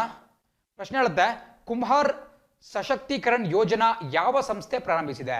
ನೋಡಿ, ಇತ್ತೀಚೆಗಷ್ಟೇ ನಮ್ಮ ಕೇಂದ್ರ ಸರ್ಕಾರದ ಒಂದು ಸಂಸ್ಥೆ ಮಹತ್ವಾಕಾಂಕ್ಷೆಯ ಕುಂಭಾರ್ ಸಶಕ್ತೀಕರಣ್ ಯೋಜನೆ ಅಥವಾ ಎಂಪವರ್ಮೆಂಟ್ ಸ್ಕೀಮ್ ಅಂತ ಒಂದು ಸ್ಕೀಮ್ ಅನ್ನು ಜಾರಿಗೆ ತರ್ತಾ ಇದೆ. ಸೊ ಅದನ್ನು ಯಾವ ಸಂಸ್ಥೆ ಪ್ರಾರಂಭಿಸಿದೆ ಅಂತ ಕೇಳ್ತಾ ಇದ್ದಾರೆ. ಬಟ್ ಇದಕ್ಕಿಂತ ಮುಂಚೆ ಈ ಯೋಜನೆ ಯಾವ ರಂಗಕ್ಕೆ ಸಂಬಂಧಪಟ್ಟಿದೆ ಅನ್ನೋದು ಬಹಳ ಪ್ರಮುಖವಾಗುತ್ತೆ. ಬಟ್ ಒಂದು ಮಾತನ್ನು ಗಮನಿಸಬೇಕು, ನೀವು ಯಾವ ರೀತಿ ಹಿಂದೆ ಇಂದಿರಾ ರಸೋಯಿ ಟೈಮಲ್ಲಿ ರಸೋಯಿ ಮೀನಿಂಗ್ ಅನ್ನ ತಿಳ್ಕೊಂಡಿದ್ರಿ, ಅದೇ ರೀತಿ ನೀವು ಕುಂಭಾರ್ ಮೀನಿಂಗ್ ಅನ್ನ ತಿಳ್ಕೊಬೇಕಾಗುತ್ತೆ. ಹಿಂದಿಯಲ್ಲಿ ಕುಂಭಾರ್ ಅಂತ ಹೇಳಿದ್ರೆ ಕುಂಬಾರ ಅಂತೇಳಿ. ಸೊ ಕುಂಬಾರನಿಗೆ ಕುಂಬಾರ ಅಂತ ಹಿಂದಿಯಲ್ಲಿ ಕರೆಯಲಾಗುತ್ತೆ. ಸೊ ಈ ಕುಂಬಾರರ ಹಿತರಕ್ಷಣೆಗೆ ಮತ್ತು ಅವರ ಸಶಕ್ತೀಕರಣಕ್ಕಾಗಿ ಈ ಒಂದು ಎಂಪವರ್ಮೆಂಟ್ ಯೋಜನೆಯನ್ನ ಜಾರಿಗೆ ತರಲಾಗ್ತಾ ಇದೆ. ಸೊ ಖಂಡಿತ ಈ ಕುಂಬಾರರ ಒಂದು ಏನು ಬೆನಿಫಿಟ್ಗೆ ಅಂತ ಹೇಳಿದ್ರೆ ಇದನ್ನ ಜಾರಿಗೆ ತರ್ತಿರ್ತಕ್ಕಂತಹ ಸಂಘಟನೆ ಆಪ್ಷನ್ ಡಿ, ಖಾದಿ ಮತ್ತು ಗ್ರಾಮೋದ್ಯೋಗ ಆಯೋಗ, KVIC, ಖಾದಿ ಅಂಡ್ ಗ್ರಾಮೋದ್ಯೋಗ ಆಯೋಗ. ಅದು ಈ ಒಂದು ಕುಂಭಾರ್ ಸಶಕ್ತೀಕರಣ ಯೋಜನೆಯನ್ನು ಜಾರಿಗೆ ತರ್ತಿದೆ. ಇದು ಯಾವುದಕ್ಕೆ ರಿಲೇಟೆಡ್ ಅಂತ ಕೂಡ ಕೇಳಬಹುದು. ಪಾಟರ್ಸ್ ಅಥವಾ ಈ ಮಡಿಕೆಗಳನ್ನ ಮಾಡ್ತಕ್ಕಂತಹ ಕುಂಬಾರರಿಗೆ ಸಂಬಂಧಪಟ್ಟಂತ ಒಂದು ವಿಚಾರ ಆಗಿದೆ. ಕೆಳಗಡೆ khadi and village industries commission ಅಂತ ಕೂಡ ಕಾಣಿಸ್ತಾ ಇದೆ. ಸೊ ಅವರು ಇದನ್ನ ನಮ್ಮ ದೇಶದಲ್ಲಿ ಜಾರಿಗೆ ತರ್ತಾ ಇದ್ದಾರೆ. ಈ ರೀತಿ ಮುಂದಿನ ಸುದ್ದಿ ನೋಡ್ತಾ ಹೋಗೋಣ. ಪ್ರಶ್ನೆ ಹೇಳುತ್ತೆ, ಕಾಪು ಸಮುದಾಯದ ಮಹಿಳೆಯರಿಗೆ ಆರ್ಥಿಕ ನೆರವು ನೀಡಲು ಯಾವ ರಾಜ್ಯ ಸರ್ಕಾರ ಕಾಪು ನೇಸ್ತಂ ಯೋಜನೆಯನ್ನ ಪ್ರಾರಂಭಿಸಿದೆ? ನೋಡಿ, ಬಹಳ ಪ್ರಮುಖವಾದಂತಹ ಪ್ರಶ್ನೆ ಮತ್ತು ಬಹಳ ಸಿಂಪಲ್ ಕೂಡ. ಬಿಕಾಸ್ ಕಾಪು ಹೋರಾಟಗಳು ಕಳೆದ ಕೆಲವು ವರ್ಷಗಳಿಂದ ಕೂಡ ನಡೀತಾನೆ ಇದ್ದಾವೆ. ಹಾಗೆ ನೋಡಿದ್ರೆ ಈ ಒಂದು ಕಾಪು ಜನಾಂಗ ಕಂಡುಬರ್ತಕ್ಕಂತಹ ರಾಜ್ಯದಲ್ಲಿ ರೈಲ್ಗಳನ್ನ ತಡೆದ್ಬಿಟ್ಟು ಹಳಿಗಳ ಮೇಲೆ ಕೂಡ ದೊಡ್ಡ ದೊಡ್ಡ ಪ್ರತಿಭಟನೆಗಳು ನಡೀತಾ ಇದ್ವು. ಈ ಕಾಪು ಸಮುದಾಯಕ್ಕೆ, ಕಾಪು ಅಂತ ಹೇಳಿದ್ರೆ ಅದೊಂದು ಕ್ಯಾಸ್ಟ್ ಅಥವಾ ಒಂದು ಜಾತಿ ಅಂತ ಕರಿಬಹುದು, ಈ ಒಂದು ಸಮುದಾಯಕ್ಕೆ ಮೀಸಲಾತಿಯನ್ನು ಕೊಡಬೇಕು ಅಂತ ಒಂದು ಸಾಕಷ್ಟು ಹೋರಾಟಗಳು ನಡೀತಾ ಇದ್ವು. ಸೊ ಹಾಗಾಗಿ ಈ ಕಾಪು ಜನಾಂಗ ಯಾವ ರಾಜ್ಯದಲ್ಲಿ ಕಂಡುಬರುತ್ತೆ ಅಂತ ನೀವು ತಿಳ್ಕೊಂಡ್ಬಿಟ್ರೆ ಖಂಡಿತ ಈ ಕಾಪು ನೇಸ್ತಂ ಯೋಜನೆ ಯಾವ ರಾಜ್ಯ ಜಾರಿಗೆ ತರ್ತಿದೆ ಅಂತೇಳಿ ನಿಮಗೆ ಆಟೋಮೆಟಿಕ್ ಆಗಿ ಗೊತ್ತಾಗುತ್ತೆ. ಸೊ ಇದಕ್ಕೆ ಸರಿಯಾದ ಉತ್ತರ option D, Andhra Pradesh. So ನೋಡಿ, ಆಂಧ್ರ ಪ್ರದೇಶದಲ್ಲಿ ಕಾಪು ಜನಸಂಖ್ಯೆ ಕಾಪು ಸಮುದಾಯದ ಜನಸಂಖ್ಯೆ ಸಾಕಷ್ಟಿದೆ. ಸ್ಪೆಷಲಿ ಈಸ್ಟ್ ಗೋದಾವರಿ ಮತ್ತು ವೆಸ್ಟ್ ಗೋದಾವರಿ ಜಿಲ್ಲೆಗಳು ಏನು ಕಂಡು ಬರುತ್ತೆ, ಗೋದಾವರಿ ನದಿಯ ಪಕ್ಕದಲ್ಲಿ ಕಂಡುಬರುವಂತಹ ಪಶ್ಚಿಮ ಮತ್ತು ಪೂರ್ವ ಗೋದಾವರಿ ಜಿಲ್ಲೆಗಳಲ್ಲಿ ಈ ಕಾಪು ಅನ್ನುವಂತಹ ಜನಾಂಗ ಸಾಕಷ್ಟು ಸಂಖ್ಯೆಯಲ್ಲಿದೆ. ಇದು ಯಾಕಪ್ಪ ಅಷ್ಟೊಂದು ನ್ಯೂಸ್ ಅಲ್ಲಿ ಇದೆ ಅಂತ ಹೇಳಿದ್ರೆ, ಹಿಂದಿನ ಆಂಧ್ರ ಪ್ರದೇಶದ ಮುಖ್ಯಮಂತ್ರಿ ಚಂದ್ರಬಾಬು ನಾಯ್ಡು ಅವರು ಈ ಕಾಪು ಸಮುದಾಯಕ್ಕೆ ಮೀಸಲಾತಿಯನ್ನು ಕೊಡಬೇಕು ಅಂತ ಹೇಳಿ ಒಂದು ಮಸೂದೆಯನ್ನ ಅಲ್ಲಿನ ಒಂದು ವಿಧಾನಸಭೆಯಲ್ಲಿ ಪಾಸ್ ಮಾಡಿಸಿದ್ರು. ಬಟ್ ಇದಕ್ಕೆ ಕೇಂದ್ರ ಸರ್ಕಾರ ಸಹಿಯನ್ನ ಹಾಕಲಿಲ್ಲ. ಕಾರಣ ಇಷ್ಟೇ, ಇದು 1992 1992 ಇಂದಿರಾ ಸಾಹ್ನೆ ಪ್ರಕರಣದಲ್ಲಿ ನಮ್ಮ ಸುಪ್ರೀಂ ಕೋರ್ಟ್ ನಿಗದಿಪಡಿಸಿರ್ತಕ್ಕಂತಹ ಮಿತಿಗಿಂತ ಜಾಸ್ತಿ ಆಯಿತು. ನಿಮಗೊಂದು ವಿಷಯ ನೆನಪಿರಬೇಕು, ಇಂದಿರಾ ಸಾಹ್ನೆ ಪ್ರಕರಣದಲ್ಲಿ ಸುಪ್ರೀಂ ಕೋರ್ಟ್ ಈ 1992 ನಲ್ಲಿ ಒಂದು ತೀರ್ಪನ್ನ ಪಾಸ್ ಮಾಡುತ್ತೆ. ಅದೇನಪ್ಪ ಅಂತ ಹೇಳಿದ್ರೆ, ಈ ಜಾತಿ ಆಧಾರಿತ ಮೀಸಲಾತಿ 50% ಹೆಚ್ಚಾಗಬಾರ್ದು. ಸೊ ಹಾಗಾಗಿ ನಮ್ಮ ದೇಶದಲ್ಲಿ ಎಲ್ಲರೂ ಕೂಡ 50% ಕಡಿಮೆನೆ ಎಲ್ಲ ರಾಜ್ಯಗಳು ಕೂಡ ಮೀಸಲಾತಿಯನ್ನು ಕೊಡ್ತಾ ಹೋಗ್ತವೆ. ಬಟ್ ಅಂದಿನ ಆಂಧ್ರ ಪ್ರದೇಶ ಸರ್ಕಾರದ ತೀರ್ಮಾನ ಇದಕ್ಕೆ ವ್ಯತಿರಿಕ್ತವಾಗಿತ್ತು. ಸೊ ಹಾಗಾಗಿ ಕೇಂದ್ರ ಸರ್ಕಾರ ಇದಕ್ಕೆ ಒಂದು ಅನುಮತಿಯನ್ನು ಕೊಡಲಿಲ್ಲ. ಹಾಗಾಗಿ ಅದು ನೆನೆಗುದಿಗೆ ಬಿದ್ದಿತ್ತು. ಸೊ ಹೀಗೆ ಕಾಪು ಸಂಬಂಧಪಟ್ಟಂತಹ ಸಾಕಷ್ಟು ವಿಚಾರಗಳು ನಡೀತಾ ಇದ್ದಾವೆ. ಸೊ ಕಾಪು ಅಂತಕ್ಕಂತಹ ಒಂದು ಪ್ರಬಲವಾದಂತಹ ಕ್ಯಾಸ್ಟ್ ಕಂಡುಬರ್ತಕ್ಕಂತಹದ್ದು ನಿಮಗೆ ಆಂಧ್ರ ಪ್ರದೇಶದಲ್ಲಿ. ಸೊ ಹಾಗಾಗಿ ಕಾಪು ನೇಸ್ತವನ್ನ ಆಂಧ್ರ ಪ್ರದೇಶದಲ್ಲಿ ಆರಂಭ ಮಾಡಲಾಗ್ತಾ ಇದೆ. ಸೊ ಆಂಧ್ರ ಪ್ರದೇಶದ ಮುಖ್ಯಮಂತ್ರಿ ಜಗನ್ಮೋಹನ್ ರೆಡ್ಡಿ YSR ಕಾಂಗ್ರೆಸ್ ಪಕ್ಷದ ಮುಖಂಡರಾಗಿದ್ದಾರೆ. ಅಂಡ್ ಪ್ರಸಕ್ತವಾಗಿ ಅಲ್ಲಿನ ರಾಜ್ಯಪಾಲರು ಬಿಸ್ವಭೂಷಣ್ ಹರಿಚಂದನ್ ಅವರು. ಅದೇ ರೀತಿ 6ನೇ ಪ್ರಶ್ನೆ ನೋಡ್ತಾ ಹೋಗೋಣ. ಪ್ರಶ್ನೆ ಹೇಳುತ್ತೆ, ಗ್ರ್ಯಾಂಡ್ ಮಾಸ್ಟರ್ ಆದ ಡ್ಯಾಶ್ ಅವರು 150,000 ಅಥವಾ 1,50,000 ಯುನೈಟೆಡ್ ಸ್ಟೇಟ್ಸ್ ಡಾಲರ್ ಚೆಸೆಬಲ್ ಮಾಸ್ಟರ್ಸ್ಗೆ ಸೇರ್ಪಡೆಯಾದಂತಹ ಮೊದಲ ಭಾರತೀಯರಾಗಿದ್ದಾರೆ. ನೋಡಿ, ಇದು ಬಹಳ ಪ್ರಮುಖವಾದಂತಹ ಒಂದು ಪ್ರಶ್ನೆ. ಒಬ್ಬ ಚೆಸ್ ಆಟಗಾರನ ಕುರಿತಾಗಿ ಕೇಳಿರ್ತಕ್ಕಂತಹ ಪ್ರಶ್ನೆ.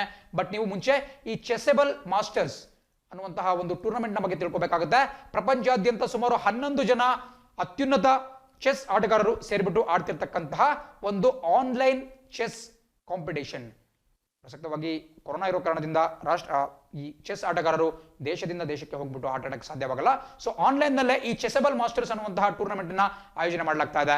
ಸೊ ಅದು ಬಹಳ ಪ್ರಮುಖವಾಗಿರುತ್ತೆ. ಇದರಲ್ಲಿ ಪ್ರಪಂಚದ 11 ಅತಿ ಮುಖ್ಯ ಹಾಕಿ ಚೆಸ್ ಪಟುಗಳು ಆಟ ಆಡ್ತಾರೆ. ಅದರಲ್ಲಿ ಒಬ್ಬರು ಭಾರತೀಯರಿದ್ದಾರೆ. ಅವ್ರು ಯಾರು ಅಂತ ನಿಮಗೆ ಕೇಳ್ತಾ ಇದ್ದಾರೆ. ಇದಕ್ಕೆ ಸರಿಯಾದ ಉತ್ತರ ಸ್ಕ್ರೀನ್ ಮೇಲೆ ನೋಡ್ತಾ ಇದ್ದೀರಾ. Option C, option A, P Harikrishna. ಬಹಳ ಪ್ರಮುಖ. ಪಿ ಹರಿಕೃಷ್ಣ ಅವರು ಒಬ್ಬ ಗ್ರ್ಯಾಂಡ್ ಮಾಸ್ಟರ್. ನಿಮಗೆ ಈ ಚೆಸ್ನಲ್ಲಿ ಗ್ರ್ಯಾಂಡ್ ಮಾಸ್ಟರ್ ಅಂತ ಟರ್ಮ್ ಕಂಡು ಬರ್ತಾನೆ ಇರುತ್ತೆ. ಚೆಸ್ನಲ್ಲಿ ಕೆಲವೊಂದು ಫಿಡೆ ರೇಟಿಂಗ್, ಒಂದಷ್ಟು ರೇಟಿಂಗ್ ಇರುತ್ತೆ. ಅದನ್ನ ಕ್ರಾಸ್ ಮಾಡಿದ್ರು ಅಂತ ಹೇಳಿದ್ರೆ ಆ ವ್ಯಕ್ತಿಗೆ ಗ್ರ್ಯಾಂಡ್ ಮಾಸ್ಟರ್ ಅನ್ನುವಂತಹ ಒಂದು ಟೈಟಲ್ ಅನ್ನು ಕೊಡಲಾಗುತ್ತೆ. ಅಂಡ್ ಭಾರತದ ಮೊಟ್ಟ ಮೊದಲ grandmaster Viswanathan Anand. And ಇಲ್ಲಿ ಕಾಣಿಸಿರ್ತಕ್ಕಂಥದ್ದು ಪಿ ಹರಿಕೃಷ್ಣ. ಅವರು ಕೂಡ ಒಬ್ಬ ಪ್ರಖ್ಯಾತ ಚೆಸ್ ಆಟಗಾರರಾಗಿದ್ದಾರೆ. ಅವರು ಈ ಚೆಸೆಬಲ್ ಮಾಸ್ಟರ್ಸ್ ಟೂರ್ನಮೆಂಟ್ ನಲ್ಲಿ ಭಾಗವಹಿಸ್ತಿರ್ತಕ್ಕಂತಹ ಏಕೈಕ ಭಾರತೀಯರಾಗಿದ್ದಾರೆ. ಅಂಡ್ ಚೆಸೆಬಲ್ ಮಾಸ್ಟರ್ಸ್ ನ chess24.com ಅಂತಕ್ಕಂತಹ ಒಂದು ಪ್ರಖ್ಯಾತ ಆನ್ಲೈನ್ ಚೆಸ್ ಸಂಸ್ಥೆ ಜಾರಿಗೆ ತರ್ತಾ ಇದೆ. ಸೊ ಇದರ ಹೆಸರನ್ನು ಕೂಡ ಜಸ್ಟ್ ಬರ್ಕೊಂಡಿರಿ. ಚೆಸೆಬಲ್ ಮಾಸ್ಟರ್ಸ್ ಇರಬಹುದು, ಪಿ ಹರಿಕೃಷ್ಣ ಇರಬಹುದು, ಅದೇ ರೀತಿ ಗ್ರ್ಯಾಂಡ್ ಮಾಸ್ಟರ್ ಇರಬಹುದು, ಜೊತೆಗೆ chess24.com ಅನ್ನುವಂತಹ ಒಂದು ಸಂಸ್ಥೆ ಕೂಡ ಇರಬಹುದು. ಇದನ್ನು ನೋಟ್ ಮಾಡ್ಕೋಬೇಕಾಗುತ್ತೆ. ಅಂಡ್ ಪ್ರಸಕ್ತವಾಗಿ ಏನು ವಿಶ್ವ ಚಾಂಪಿಯನ್ ಆಗಿದ್ದಾರೆ ಚೆಸ್ನಲ್ಲಿ ಕಾರ್ಲ್ಸ್ ಮ್ಯಾಗನ್ಸನ್. ಇವರು ನಾರ್ವೆ ದೇಶದ ಒಬ್ಬ ಯುವ ಚೆಸ್ ಆಟಗಾರ. ಪ್ರಸಕ್ತವಾಗಿ ವಿಶ್ವ ಚಾಂಪಿಯನ್ ಆಗಿದ್ದಾರೆ ಕಾರ್ಲ್ಸ್ ಮ್ಯಾಗ್ನನ್ಸನ್. ಇವರು ಕೂಡ ಪ್ರಸಕ್ತವಾಗಿ ಈ ಒಂದು ಚೆಸೆಬಲ್ ಮಾಸ್ಟರ್ಸ್ ಟೂರ್ನಮೆಂಟ್ ನಲ್ಲಿ ಭಾಗವಹಿಸಿದ್ದಾರೆ. ಅದೇ ರೀತಿ 7ನೇ ಪ್ರಶ್ನೆ ನೋಡ್ತಾ ಹೋಗೋಣ. ಪ್ರಶ್ನೆ ಹೇಳುತ್ತೆ, micro, small and medium sized enterprises MSME ದಿನಗಳನ್ನ ಯಾವಾಗ ಆಚರಣೆ ಮಾಡಲಾಗುತ್ತೆ? ನೋಡಿ, ನಿಮಗೆ ಒಂದು ವಿಷಯ ಗೊತ್ತು. ನಾನು ಕೂಡ ಭಾರತದ ವಿಚಾರವಾಗಿ ಕೂಡ ಹೇಳ್ತಾ ಇದ್ದೇನೆ. ಕೇವಲ ಭಾರತವಲ್ಲ, ಇಡೀ ಪ್ರಪಂಚದ ಆರ್ಥಿಕತೆಯ ಬೆನ್ನೆಲುಬು ಅಂತೇಳಿ ಈ MSME ಸೆಕ್ಟರ್ನ ಕರೆಯಲಾಗುತ್ತೆ. MSME ಅಂತ ಹೇಳಿದ್ರೆ ಮೈಕ್ರೋ, ಸ್ಮಾಲ್, ಮೀಡಿಯಂ ಎಂಟರ್ಪ್ರೈಸಸ್ ಅಥವಾ ಕನ್ನಡದಲ್ಲಿ ಅತಿ ಸಣ್ಣ ಮತ್ತು ಮಧ್ಯಮ ಕೈಗಾರಿಕೆಗಳು ಅಂತ ಕರಿತೀವಿ. ಸೊ ಇವು ಸಾಕಷ್ಟು ಜನರಿಗೆ ನೇರವಾಗಿ ಮತ್ತು ಪರೋಕ್ಷವಾಗಿ ಉದ್ಯೋಗವನ್ನು ಕೊಡ್ತವೆ ಮತ್ತು ಆರ್ಥಿಕತೆಯ ಚಟುವಟಿಕೆಗಳನ್ನ ಉತ್ತೇಜಿಸುವಂತಹ ದೃಷ್ಟಿಯಿಂದ ಉತ್ತಮವಾದಂತಹ ಕೆಲಸವನ್ನು ಮಾಡ್ತವೆ.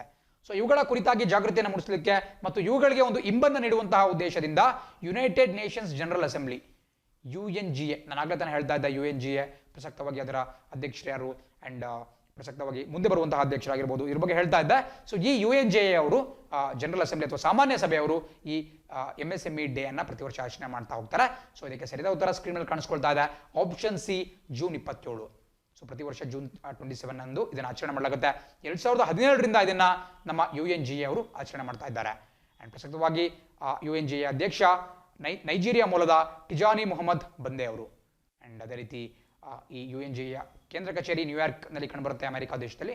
ಇದು ಕೂಡ ಬಹಳ ಪ್ರಮುಖವಾಗಿರ್ತಕ್ಕಂಥ ಒಂದು ವಿಚಾರ. ಅಂಡ್ ಇಷ್ಟು ನೋಟ್ ಮಾಡ್ಕೊಳ್ತಾ ಇವತ್ತಿನ ದಿನಪತ್ರಿಕೆ ವಿಶ್ಲೇಷಣೆ ಮುಗಿಸುವಂತಹ ಸಮಯ ಬರುತ್ತೆ. ನಾಳೆ ಇದೇ ಸಮಯಕ್ಕೆ ನಿಮ್ಮನ್ನ ಮತ್ತೆ ಭೇಟಿ ಮಾಡ್ತೀನಿ. Thanks for watching the video. C on the flip side. Jai Hind.